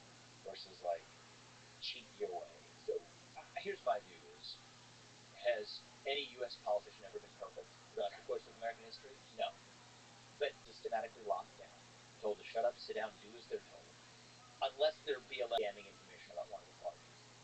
And then you tell these people that they still have to continue to shut up and comply. That creates, I think, a real culture of deep frustration in the United States of America. And I think that the reaction to systematic censorship is never good. History teaches us that. It's not good in the United States. It's not good at other points in the history of the United States. The reaction to systematic, coordinated censorship and restraints on the freedom of the free people is never good. And if you want to really understand what happened, one really wants to get to the bottom of it rather than figuring out who to point fingers at. That really was the essence of the national malaise at the end of 2020. Is it was a year of unjust policies, including COVID-19 lockdowns, systematic lies about it, lies about the election, that created a level of public frustration that I think was understandable. Now, the job of leaders is to how do you channel that in the most productive direction possible. And to your question, to the independent voter out there evaluating, as you are, do I think that Donald Trump has exhibited a lot of growth based on his experience in his first term and what he hopes to achieve in the second term? I think the answer is absolutely yes. And so even if you don't agree with everything that he's said or done in the choice ahead of us in this election, I still believe he's unambiguously the best choice to revive that sense of national pride and also prosperity in our country. So people aren't in the condition where they're suffering at behest of government policies that leave them angry and channel that anger in other unproductive ways. No, the best way to do it is actually actions do speak louder than words. Implement the policies that make people's lives better. And I do think that that's the next step of how we best save the country. Are you worried in this election, if it's a close election, and Donald Trump loses by a whisker, that there's chaos that's unleashed? And how do we minimize the chance of that? I mean, I don't think that that's a concern to frame narrowly in the context of Donald Trump winning it or losing it by a whisker. I think this is a man who, in the last couple of months, in the span of 2 months, has faced 2 assassination attempts. We're not talking about theoretical attempts. We're talking about gunshots fired. That is history changing in the context of American history. We haven't seen that in generations. And yet now that has become normalized in the U.S. So do I worry we're skating on thin ice as a country? I do. I do think it is a little bit strange to obsess over our concerns, or national and media concerns over Donald Trump, when in fact he's the one on the receiving end of fire from assailants who reportedly are saying exactly the kinds of things about him that you hear from the Democratic machine. And I do think that it is irresponsible, at least, for the Democratic Party to make their core case against Donald Trump. It was Joe Biden's entire message for years that he's a threat to democracy, to the existence of America. Well, if you keep saying that about somebody against the backdrop conditions that we live in as a country, I don't think that's good for a nation. And so, do I have concerns about the future of the country? Do I think we're skating on thin ice? Absolutely. And I think the best way of it is really through it. Through it in this election, win by a landslide. I think a unifying landslide is the best thing that happens for this country. Like Reagan delivered in 1980, Democrat or Republican. That, I think, is achievable in this election, too. And that's what the outcome I'm rooting for. So, just to pile on, since we're steel manning criticism against Trump, is the rhetoric. I wish there was less of, although at times it is so ridiculous, it is entertaining, the I hate Taylor Swift type of tweets or truths or whatever. I don't think that's... He's a fun guy. I mean, the reality is different people have different attributes. One of the attributes of Donald Trump is he's one of the funnier presidents we've had in a long time. That might not be everybody's cup of tea. Maybe some different people don't want, that's not a quality they value in their president. I think at a moment where you're also able to make, I will say this much, is everybody's got different styles. Donald Trump's style is different from mine. But I do think that if we're able to use levity in a moment of national division, and in some ways I think right now is probably a role where really good stand-up comedians could probably do a big service to the country if they're able to laugh at everybody 360 degrees. So they can go up there and make fun of Donald Trump all they want, do it in a lighthearted and manner that loves the country, do the same thing to Kamala Harris and keep an equal standard. I think that's actually good for the country. But I think I'm more interested, Lex, as you know, in discussing the future direction of the country. My own views. I was a presidential candidate who ran against Donald Trump, by the way, and is supporting him now. But I just prefer engaging on the substance of what I think each candidate's going to achieve for the country, rather than picking on really the personal attributes of either one. Right? I'm not criticizing Kamala Harris's manner of laugh or whatever. One might criticize as like a personal attribute of hers that you may hear elsewhere. And I just think our country's better off if we have a focus on both the policies, but also who's going to be more likely to revive the country. That, I think, is a healthy debate headed into an election. I think everybody has their personality attributes, their flaws, what makes them funny and lovable to some people, makes them irritating to others. I think that matters less heading into an election. I love that you do that. I love that you focus on policy and speak for hours on policy. Let's look at foreign policy. Sure. What kind of peace deal do you think is possible, feasible, optimal in Ukraine?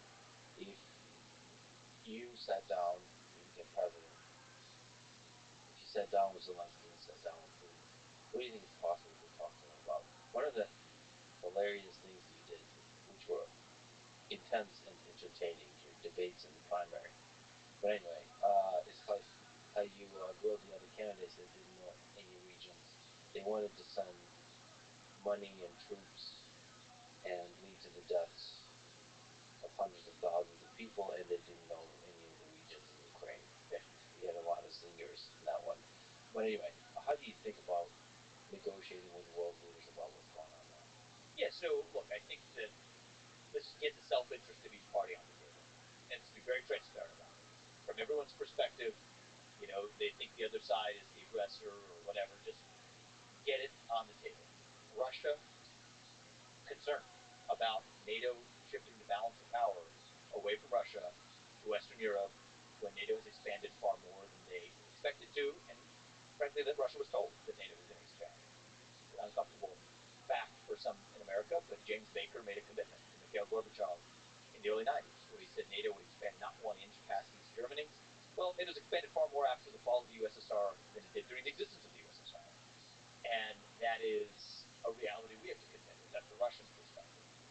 From the Western perspective, the hard fact is Russia was the aggressor in this conflict, crossing the boundaries of a sovereign nation. And that is a violation of international norms, and it's a violation of the recognition of international laws. Nations without borders are not a nation. And so, against that backdrop, what's the actual interest of each country? I think if we're able to do a reasonable deal that gives Russia the assurances it needs about what they might allege as NATO expansionism violating prior commitments, but get codified commitments for Russia that we're not going to see willy-nilly behavior of just randomly deciding they're going to violate the sovereignty of neighboring nations and have hard assurances and consequences for that. That's the beginnings of a deal. But then I want to be ambitious for the United States. I want to weaken the Russia-China alliance. And I think that we can do a deal that requires and gives some real gifts to Russia, conditioned on Russia withdrawing itself from its military alliance with China. And this could be good for Russia, too, in the long run, because right now, Vladimir Putin does not enjoy being Xi Jinping's little brother in that relationship. But Russia's military, combined with China's naval capacity, Russia's hypersonic missiles, and China's economic might, together those countries in an alliance pose a real threat to the United States. But if as a condition for different territories land, given what's occupied right now, hard requirements that Russia remove its military presence from the Western Hemisphere, people forget this. Cuba, Venezuela, Nicaragua, we don't want a Russian military presence in the Western Hemisphere. That too would be a win for the United States. No more joint military exercises with China off the coast of the Aleutian Islands.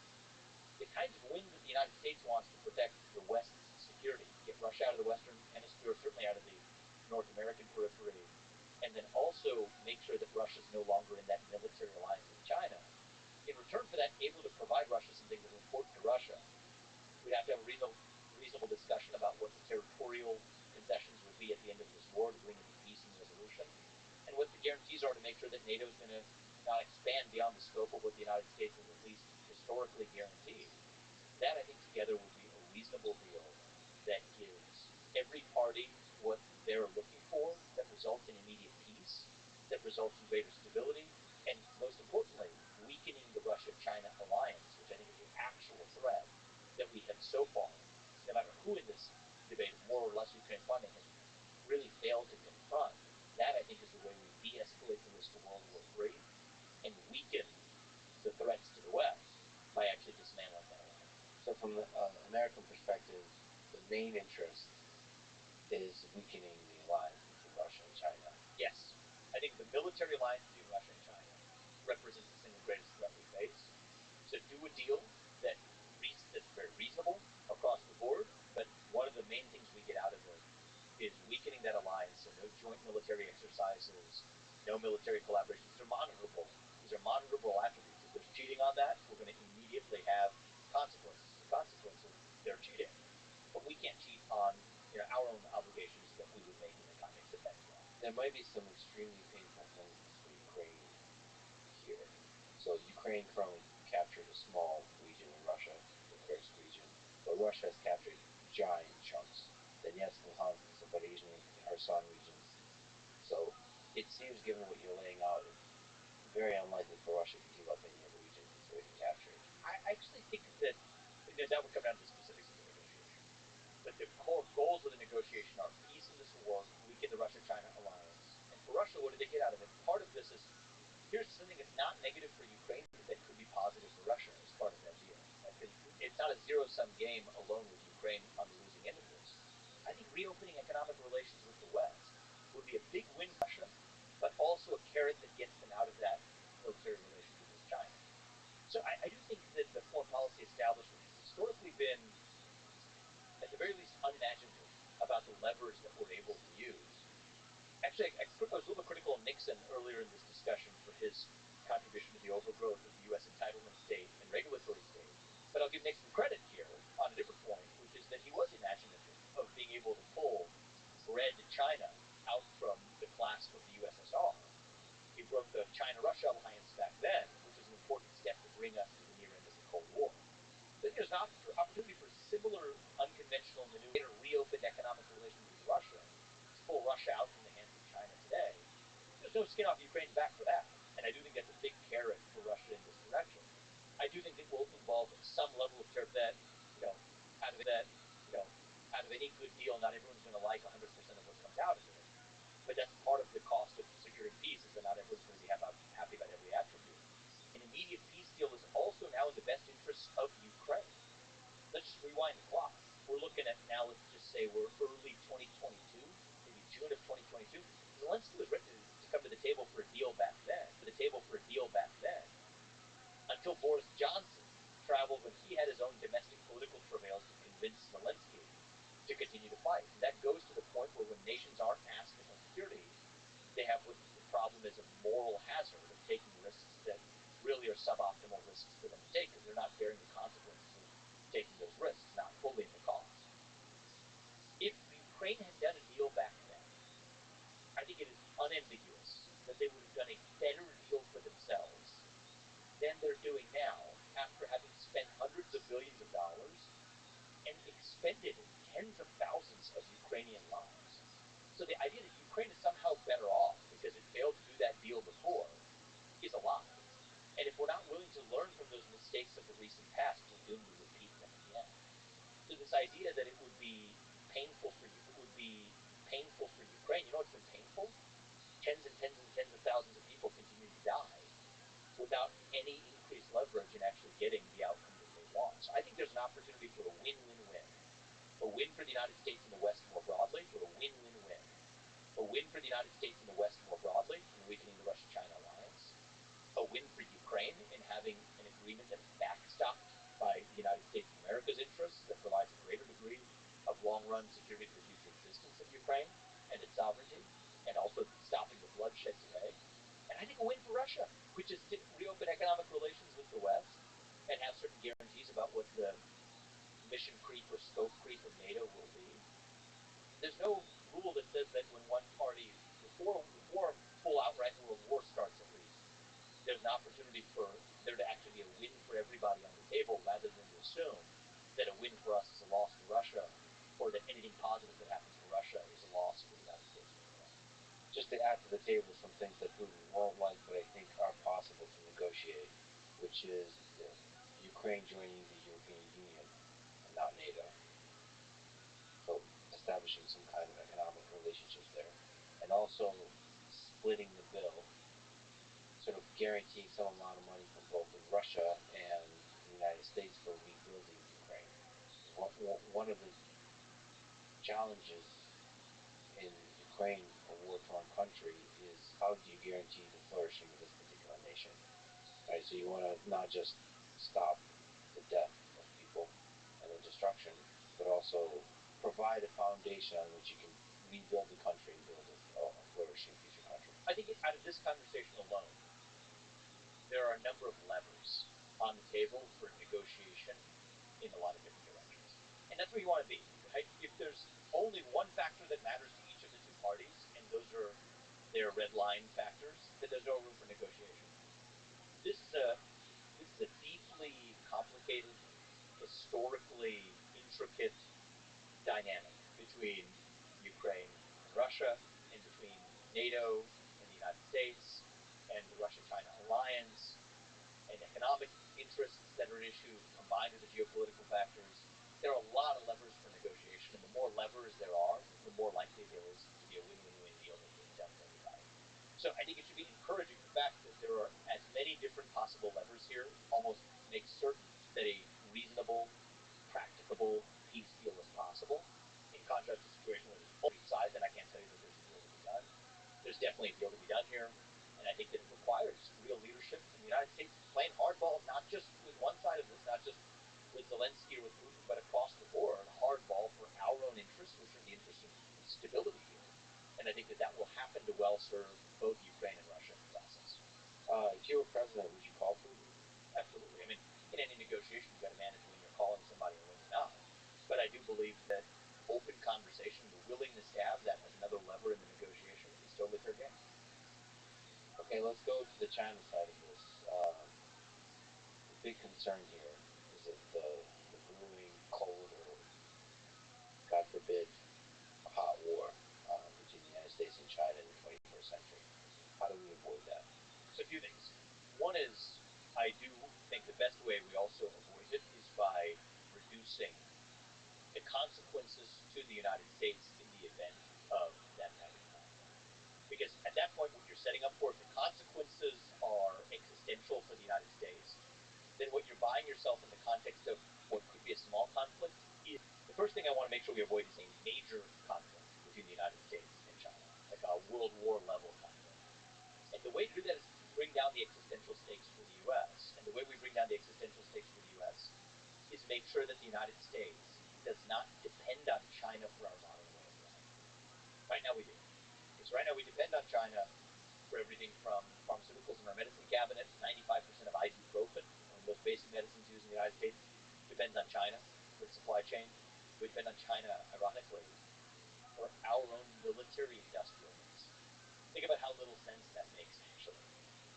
Our own military, which supposedly exists to protect ourselves against adversaries, depends for its own supplies, semiconductors and otherwise.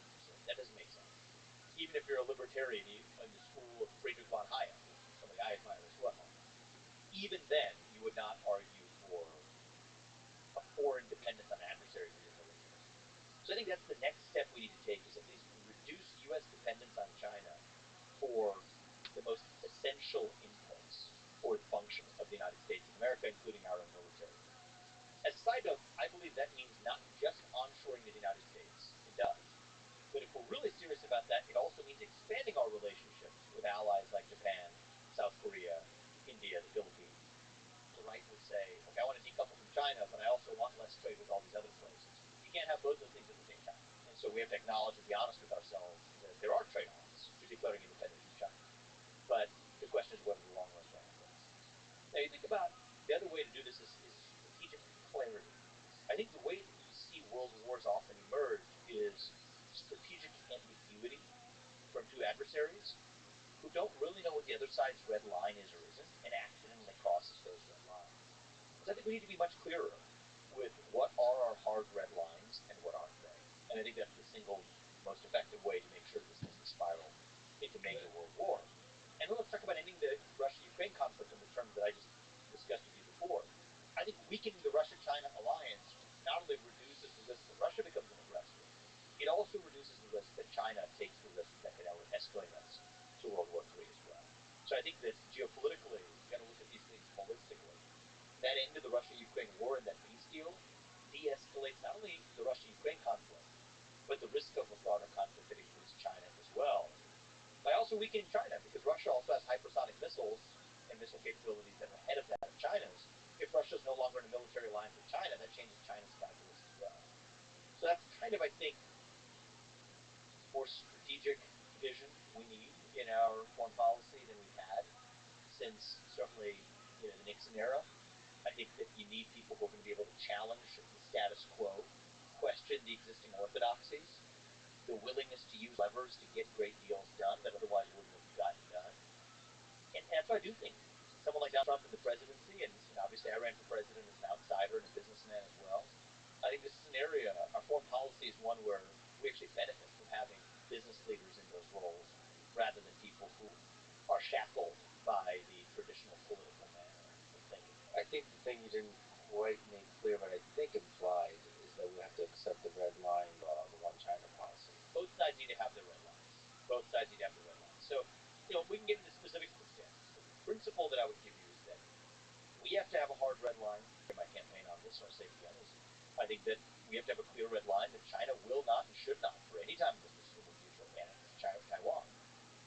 I do think that for the United States, it probably is prudent right now not to suddenly upend the diplomatic decades of what is recognizing the one China policy in our position and quiet deference to that.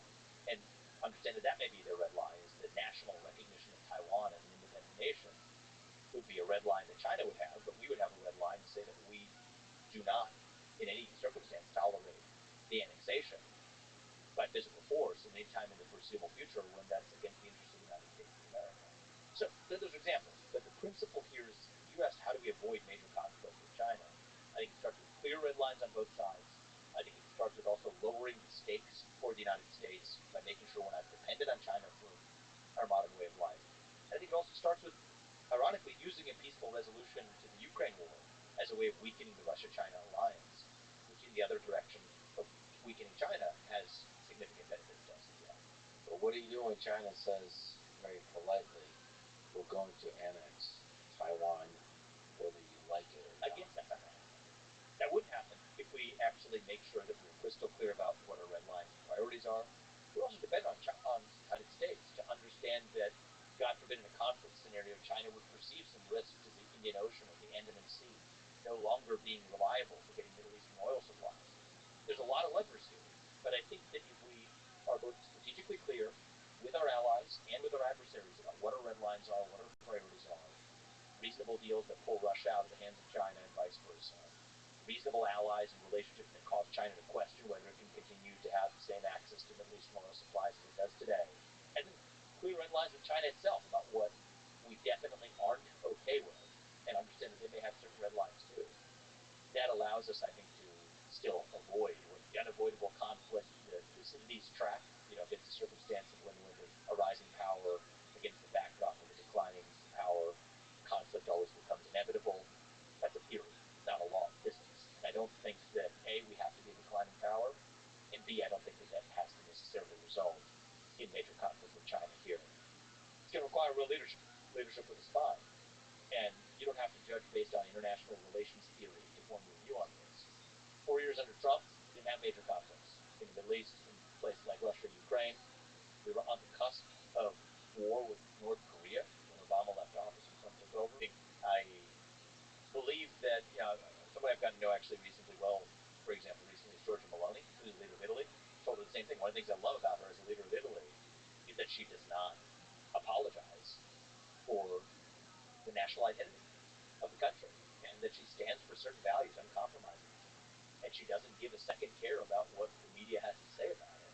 One of the things I loved last time I spoke to her, which was in the U.S., when we sat down, was she talked about she doesn't even read the newspaper. She doesn't read and watch the media, and it allows her to make decisions that are best for the people. And there are elements of that in Modi's approach as well, which I respect about him, is he doesn't apologize for the fact that India has a national identity. And Romney or Modi for their own countries. I'm American. I think there are lessons to learn from leaders who are proud of their own nation's identity rather than apologizing for it. And I think it's a big part of why I ran for president on a campaign centered on national pride. It's also why I'm not only voting for but actively supporting Donald Trump, because I do think he is going to be the one that restores that missing national pride in the United States. And I touch on this as well in the book. There's a chapter here. It says nationalism isn't a bad word. I think nationalism can be a very positive thing if it's grounded in the actual true attributes of the nation. And in the United States, that doesn't mean ethno-nationalism, because that was not what the national identity of the United States was based on in the first place. But it's civic nationalism, grounded in our actual national ideals. That is who we are. And I think that is something that we've gotten uncomfortable with in the country, is to say that, oh, I'm proud of being American. I believe in American exceptionalism. Somehow that's looking down on others. No, I'm not looking down on anybody, but I'm proud of my own country. And I think Modi's revived that spirit in India in a way that was missing for a long time. Right? India had an inferiority complex, psychological inferiority complex. But now to be proud of its national heritage and its national myth-making and its national legacy and history, and to say that every nation does have to have a kind of myth-making about its past, and to be proud of that. It's like Malcolm X actually said this here in the United States. He said, a nation without an appreciation for its history is like a tree without roots. It's dead. And I think that's true not just for the United States. I think it's true for every other nation. I think leaders like Maloney in Italy, leaders like Modi in India have done a great job, that I wish to bring that type of pride back in the United States. And so whatever I do next, Alex, I'll tell you this, is I think reviving that sense of identity and pride, especially in the next generation, is one of the most important things we can do for this country. Speaking of what you do next, any chance you run in 2028? Well, I'm not going to rule it out. I mean, that's a long time from now, and I'm most focused on what I can do in the next chapter for the country. I ran for president. A million things that I learned from that experience that you can only learn by doing it. It was very much a fire first, aim later.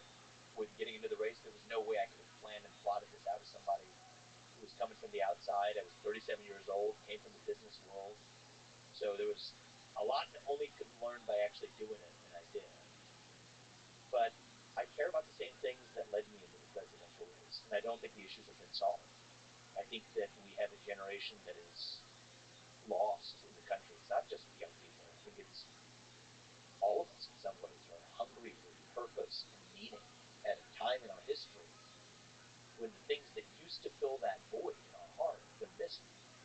And I think we need a president who both has the right policies for the country, seal the border, grow the economy, stay out of World War III, end rampant crime. Yes, we need the right policy. But we also need leaders who, in a sustained way, revive our national character, revive our sense of pride in this country, revive our identity as Americans. And, I think that need exists as much today as it did when I first ran for president. I don't think it's going to be automatically solved in just a few years. I think Donald Trump is the right person to carry that banner forward for the next 4 years. But after that, we'll see where the country is heading into 2028. And whatever I do, it'll be whatever has a maximal positive impact on the country. I'll also tell you that my laser focus, maybe as distinct from other politicians on both sides, to take America to the next level, to move beyond our victimhood culture, to restore our culture of excellence, we got to shut down that nanny state. The entitlement state, the regulatory state, the foreign policy nanny state. Shut it down and revive who we really are as Americans. And I'm as passionate about that as ever. But the next step is not running for president. The next step is what happens in the next 4 years. Folks. And that's why over the next 4 weeks, I'm focused on doing whatever I can to make sure we succeed in this election. Well, I hope you run, because this was made clear on the stage in the primary debates. You have a unique clarity and honesty in expressing the ideas you stand for. And it would be nice to see that. I would also like to see the same thing on the other side, which would make for some badass, interesting debates. I would love nothing more than a kick-ass set of top-tier Democrat candidates. After 4 years of Donald Trump, We have a primary filled with actually people who have real visions for the country on both sides. And the people of this country can choose between those competing visions without insult or injury being the way I would love nothing more than to see that continue. What do you think? So for me, I would love to see some kind of future where it's you versus somebody like Tim Walz. So Tim Walz is maybe I'm lacking in knowledge. Is first of all, it's a good dude. Has similar to you, strongly held, if not radical, ideas of how to make progress in this country. So to just be on stage and debate honestly about the ideas, they're like there's a tension between those ideas. Is there other people? Shapiro is interesting also. I would like to take on in an earnest and civil but contested context, right, of a debate. Who do you want to take on? You want to take on somebody who disagrees with you but still has deep ideology of their own. I think John Fetterman's pretty interesting. He's demonstrated himself to be somebody who is thoughtful, able to change his mind on positions, but not in some sort of fake flip-floppity, flippity-floppity way, but in a thoughtful evolution. Somebody who's been through personal struggles. Somebody I deeply disagree with on a lot of his views, most of his views, but who I can at least say comes across at least as somebody who has been through that torturous process of really examining your beliefs and convictions, and has, when necessary, been able to preach to his own tribe what he thinks they're wrong. I think it's interesting. I think that you have a number of other leaders probably emerging at lower levels on the left. Not everybody's going to necessarily come from Washington, D.C. In fact, the longer they're there, the more they, in some ways, get polluted by it. I think the governor of Colorado is an interesting guy. Got a more libertarian tendency. I don't know as much about his views on from a national perspective, but it's intriguing to see somebody who has at least libertarian, freedom-oriented tendencies within the Democratic Party.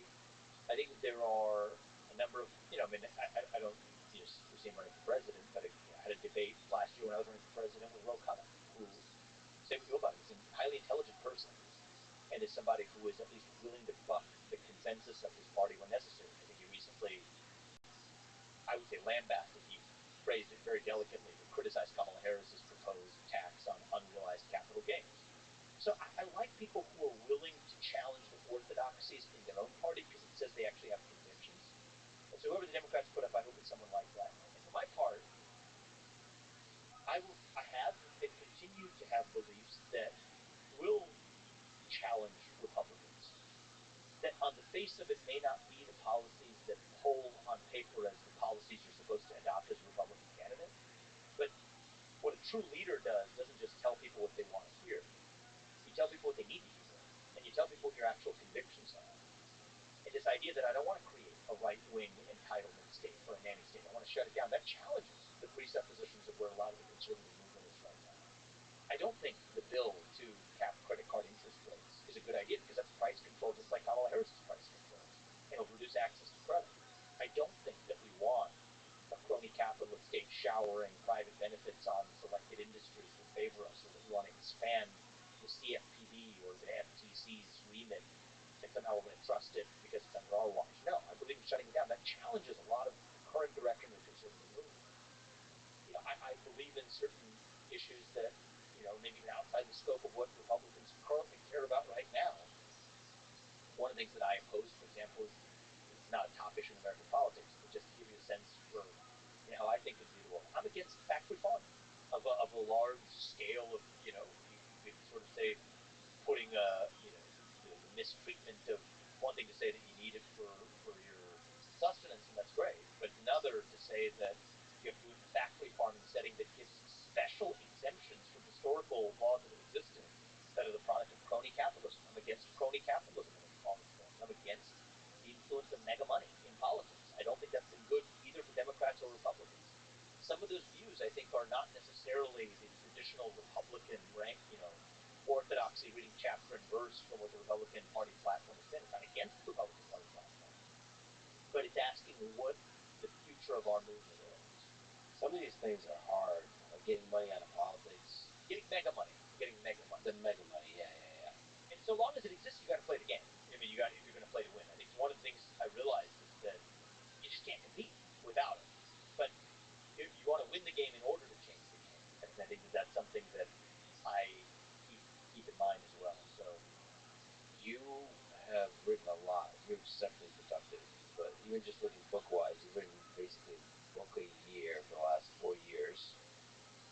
writing and you're thinking about how to solve the problems of the world, to develop your policy, how do you think? I need quiet time, extended periods of it that are separated from the rush of the day to day or the travel. I actually think a lot better when I'm working out, physically active. So if I'm running, playing tennis, lifting, somehow for me that really opens up my mind. And then I need a significant amount of time after that with a notebook. I usually carry around a notebook everywhere I go and write it down in there. Is the notebook full of chaotic thoughts, or is it structured? Sometimes it's chaotic, sometimes it's structured. It's a little bit of both. Sometimes I have a thought that I know I don't want to forget later. I'll immediately jot it down. Other times, on the flight over here, I have a much more structured layout of, I've got a lot of different projects in the air, for example, and I cross-pollinate. In the shower this morning, had a bunch of thoughts, collected those on my plane ride over here. So I think that writing is something in all of its forms that helps me. It's one of the things that actually helped me this year was actually writing this book. You're going through a presidential campaign, you're going at super speed. And if I was to do the presidential campaign again, the thing I would do is actually to take more structured breaks. I don't mean breaks as in just like vacations, but I mean breaks to reflect on what's actually happening. Probably the biggest mistake I made is last time around, heading into the first debate. I was like in 9 different states over 7 days. I would have just taken that as a pause. Right? We're halfway through, you've established relevance.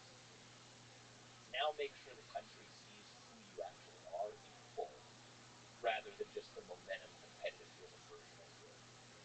And I just think that that's sort of taking those moments to just take stock of where you are. Do some writing. I didn't do much writing during the presidential campaign. I enjoy writing. It's part of how I center myself.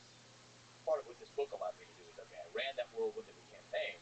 The first thing I started doing after I collected myself for a couple of weeks was take the pen and start writing.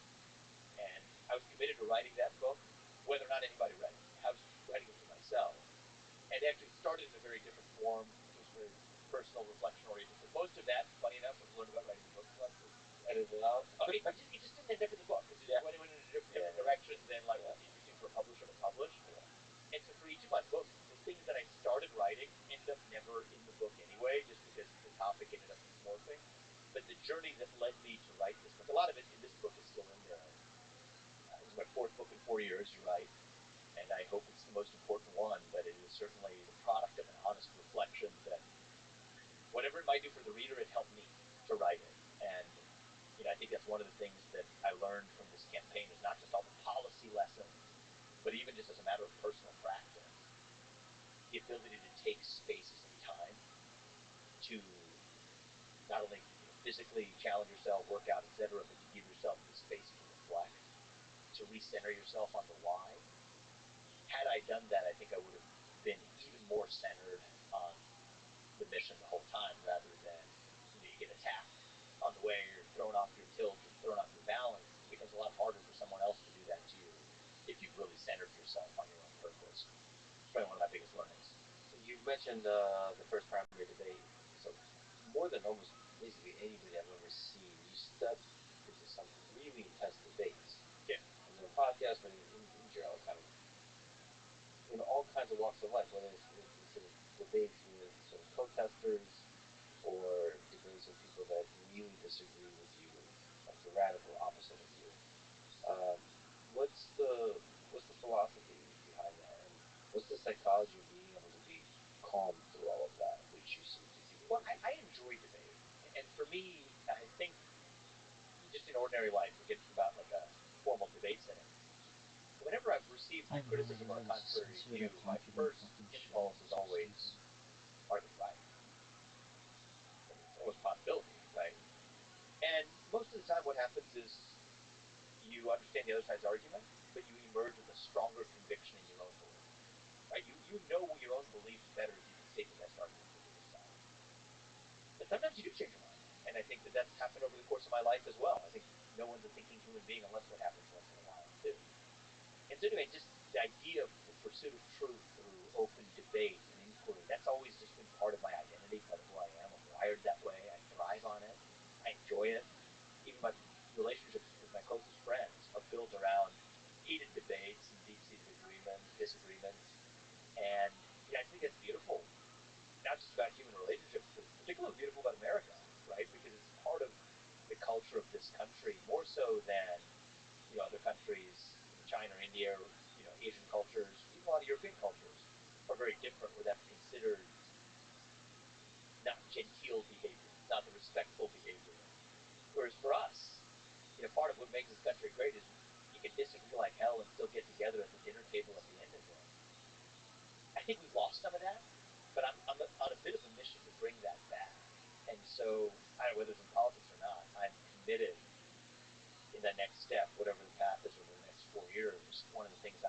committed to doing is making sure that I go out of my way to talk to people who actually disagree with me. And I think it's a big part of how we're going to save our country. Are they right is the thing I actually rarely see you do. So you are listening to the other person. For my own benefit, to be honest, selfish. You also don't lose your shit, so you don't take it personally. You don't get emotional. So you get emotional sort of in a positive way. You get passionate, but you don't get. It doesn't. I've never seen you broken. Like to where they get you like outraged. It's always probably because you just love the heat. I love the heat, and I'm a curious person, so I'm always curious about what's actually getting what's motivating the person on the other side. That curiosity, I think, is actually the best antidote, right? Because if you're just trying to stay calm in the face of somebody attacking you, that's kind of fake. But if you're kind of curious about it, right? Genuinely, just wondering. I think most people are good people inherently. We're all maybe get misguided from time to time, but what is it that's moving that person to go in such a different direction than you? I think as long as you're curious about that, I mean, the climate change protesters that have interrupted my events, I'm as fascinated by the psychology of what's moving them and what they may be hungry for as I am concerned about rebutting the content of what they're saying to me.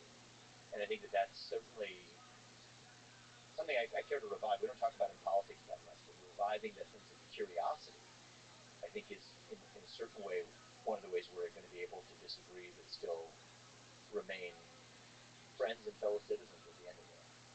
I agree with you. I think fundamentally most people are good, and one of the things I love most about humans is the very thing you said, which is curiosity.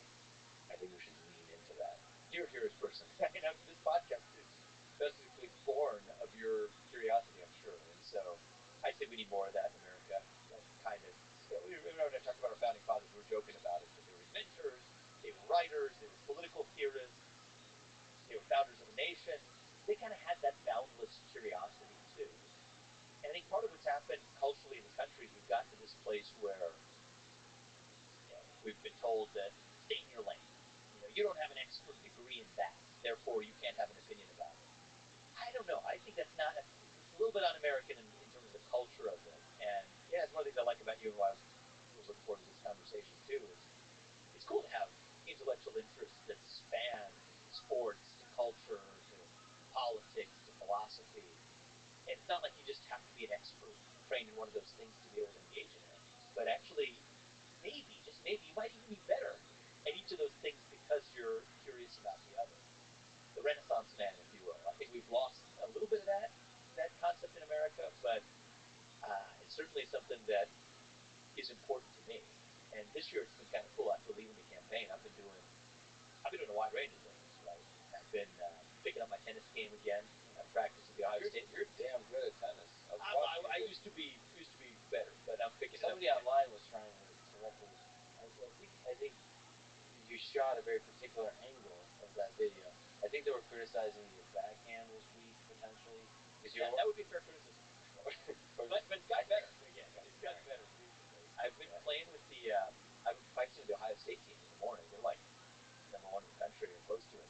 Now the guys on the team play, but there's a couple coaches who were recently on the team. One of them used to be a guy I used to play with in the juniors who invited me out. So I hit with them in the mornings alongside the team. My goal, I should be careful here. Oh no. My hips are no. I've been playing so many days a week that I set a goal for myself by the end of to play in a particular tournament. But we'll see if that happens. No. But regardless, it's been fun to get back into tennis. I was an executive producer on a movie, something I've never done before. It's called City of Dreams. It's about a story of a young man who was trafficked into the United States. The thriller. It's a very cool movie to be a part of. I've actually started a couple companies. One company in particular that I think is going to be significant this year, guiding some of the other businesses that I've gotten off the ground in the past. So for me, I'm re-energized now, where I was in the thick of politics for a full year there, and getting a little bit of oxygen outside of politics, doing some things in the private sector, has actually given me a renewed sense of energy to get back into driving change in public service.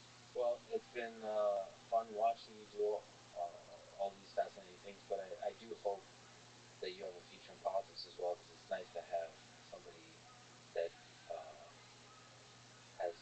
rigorously developed their ideas and is honest about presenting them and is willing to debate those ideas out in the public space. So I would love for you and people like you to represent the future of American politics.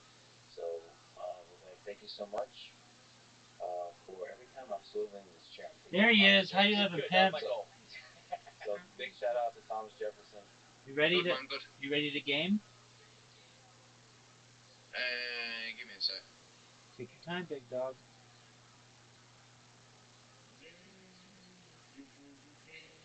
I'm gonna busy stuff on the stuff on. I don't wanna talk anymore. Out on the dance floor. Oh shit, you can hear that. Sorry, let me turn noise suppression's on. Oh yeah, everything's on. You shouldn't be able to hear it now. Telephone. It's what you get for having big speakers. Everyone can hear them. There you go. You like Lady Gaga, don't you, Rabbi? Fuck yeah. Reach my telephone. Well, I like. when I grew up, it I was like. mainly I like Beyonce too, and boy she bands and sings girl. that song. What'd you say, sorry? Beyonce also sings that song. I like that. I like her as well. Beyonce's good. I mean, she has a. You can't forget La Rocks. I'm going in for the kill. I'm doing it for a thrill. Love tune. I'll run it through my headset so you won't be able to hear it. Hold on. We can find silence. Is it me and Caspian who come in here most of the time? Because it should be more people. Dog, this is really early morning in. I mean, it's still early in California. At night is when I get a ton of people. Oh, so when I'm asleep. Yeah. Got you. Yeah, we get sometimes half a dozen people in here. Well, me and Caspian are your day one crew. It's alright. You don't need anyone else. You got this, baby. You got that right, big dog. Are you gonna do some space trucking? No, the game's not working. It needs updating. Fuck that shit. COD? Mm-hmm. Do a bit of Warzone. I'm going in for the kill. I'm doing it for a friend. I'm hoping you'll understand. Kids nowadays don't know what music is. It's all They AI.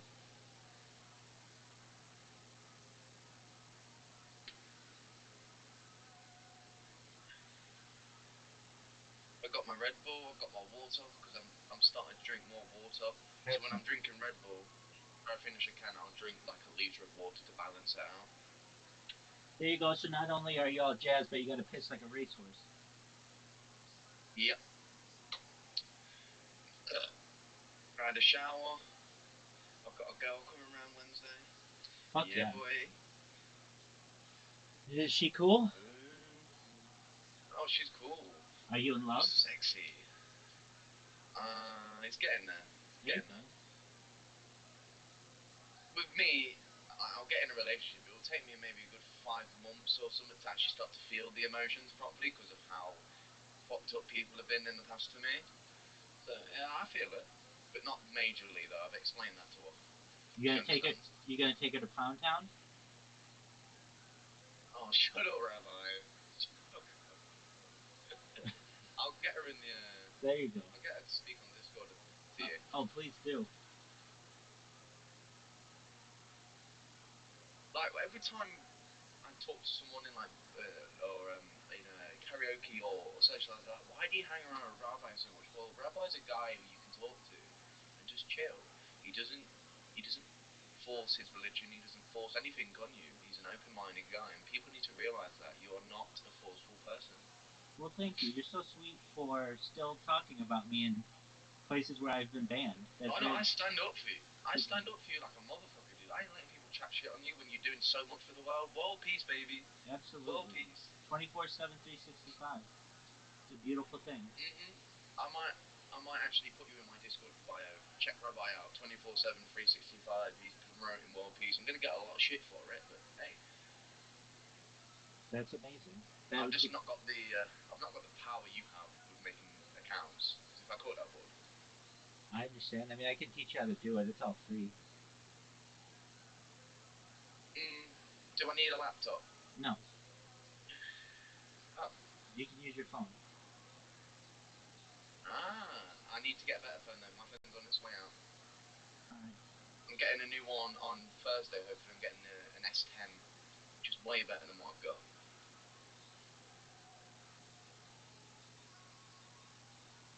Way drifting away. Way. Sorry about my singing. You're good, big dog. Away. I like that song. I like all sorts. I love David Bowie. David Bowie's my fucking idol.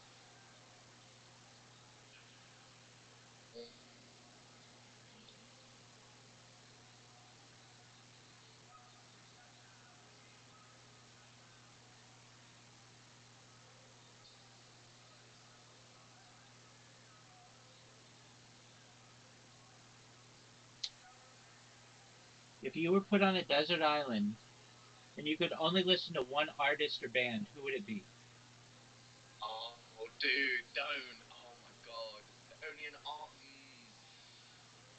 See, with me, it's certain songs from certain bands, but if Of it was going to course be it a is. band I That's listen to not the just with most, you. it, That's with every human on Earth. But what I'm saying to you is that you need to make a decision. Beatles. Thank you. Beatles. Thank you. Good job, man.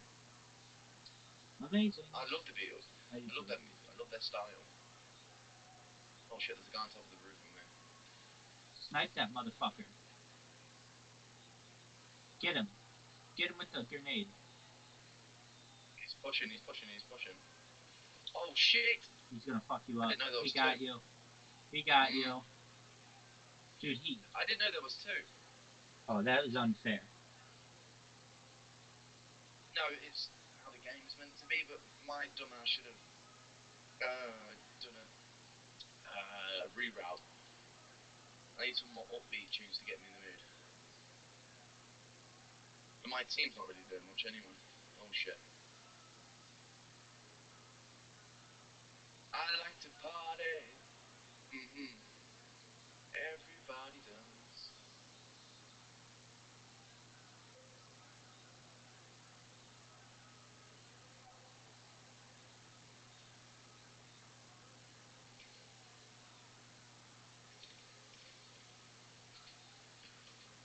Wow, that was sick. You see that? We're done. Oh shit. That Oh was shit. No, amazing. no, no, no, no, no, no, no, no, no, no. Oh, bastard. That's a sentry gun. They fuck you up, but he didn't. That didn't. Yeah, he fucked me up. My main gun was out of ammo. I switched to my secondary. My secondary was a sniper. Come on, Riley. Doug. Fucking hell, you can do better than this. Do one round where you just snipe motherfuckers. Not even the whole round. Just snipe guys from here. Yeah. Let me find a sniper and I'll do that. I love watching snipers. It's like my favorite. Should get Battlefield again. I'll show you how I rock on that. It's the way I'm feeling. I just can't. This is a good gun. The GP. It's based on the British assault rifle. SA-80. Fucking brilliant weapon. I've had many debates with Americans about the British Army being better. They are better. They get trained more. It's better to have a good army what's not got, it's got intelligence instead of having a sheer mass amount of numbers. It's all about strategies now. It's all about drone warfare as well, which is quite annoying. When Black Ops 2 came out, they suggested drone warfare in the future, and they got it right. They got it really fucking right. Can you fly drones in Black Ops 2?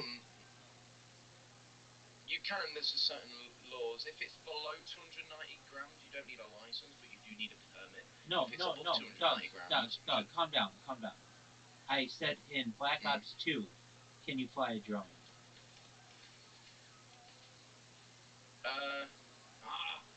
No. You can fly recon drones, but no one uses them. The shit. That's a fucking.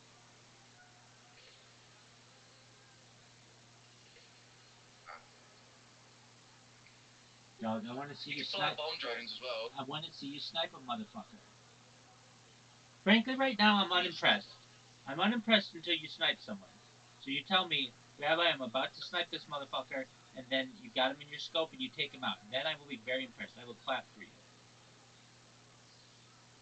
Get on a roof. Oh, you know, kinky. Get on a roof. So you can land directly on the ground behind a box. Without a sniper rifle, Without a sniper. you got a sniper. Get to the roof, man. There you go. That's what I'm talking about. That's what I'm talking about, Sir Smoke a lot. Okay, I'm watching now. Now this is interesting. I just gotta be careful like my surroundings. The gas is behind me. I just need to make sure there's no one in the gas behind me. It's all about strategies in this game.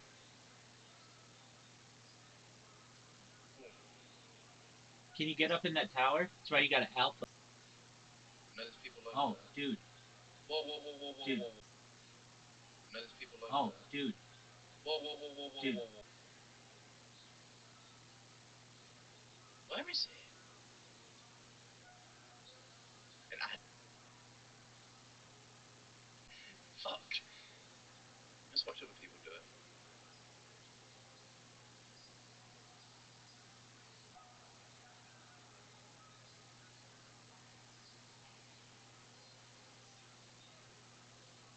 You see how it's like it's taking its time the way it says it.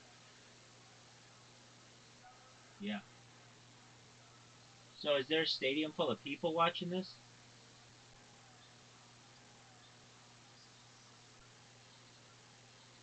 Okay, so this time you have to like walk around a map. You gotta find them. We've got to find the props. We've got to find the props. What are props? Props What are props? Props anything like that.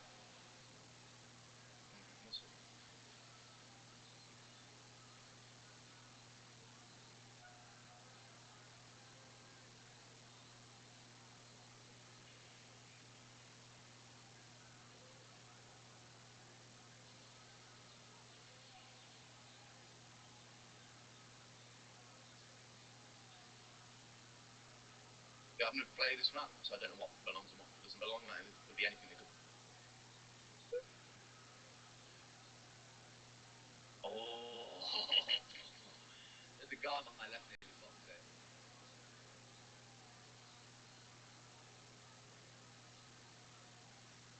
You can tell this was cheaply made.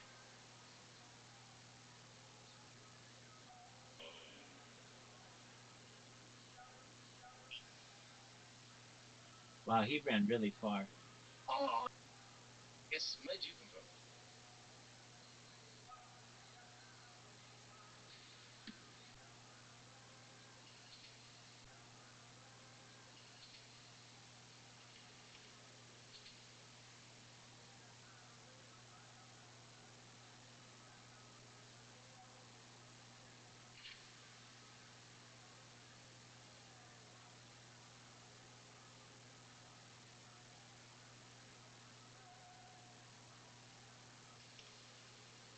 Oh, fucking bastard.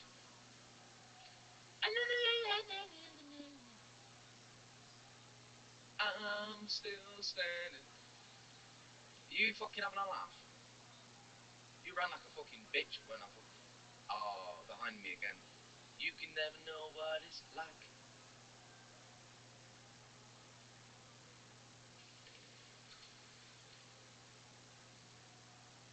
Dance to you.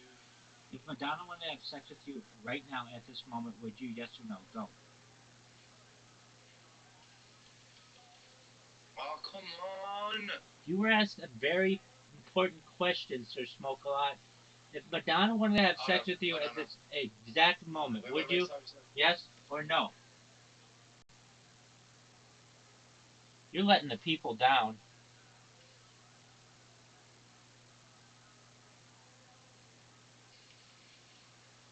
Using them as a body shield, you're a fucking dirty cunt. Would you do it? Yes or no? Go.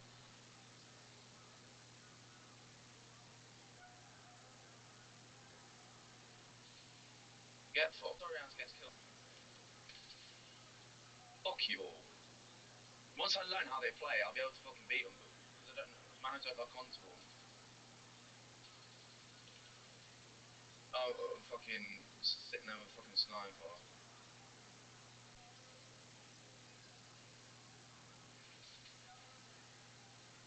I just put it in his ass. Who you look cunt? In his ass. Who you look cunt?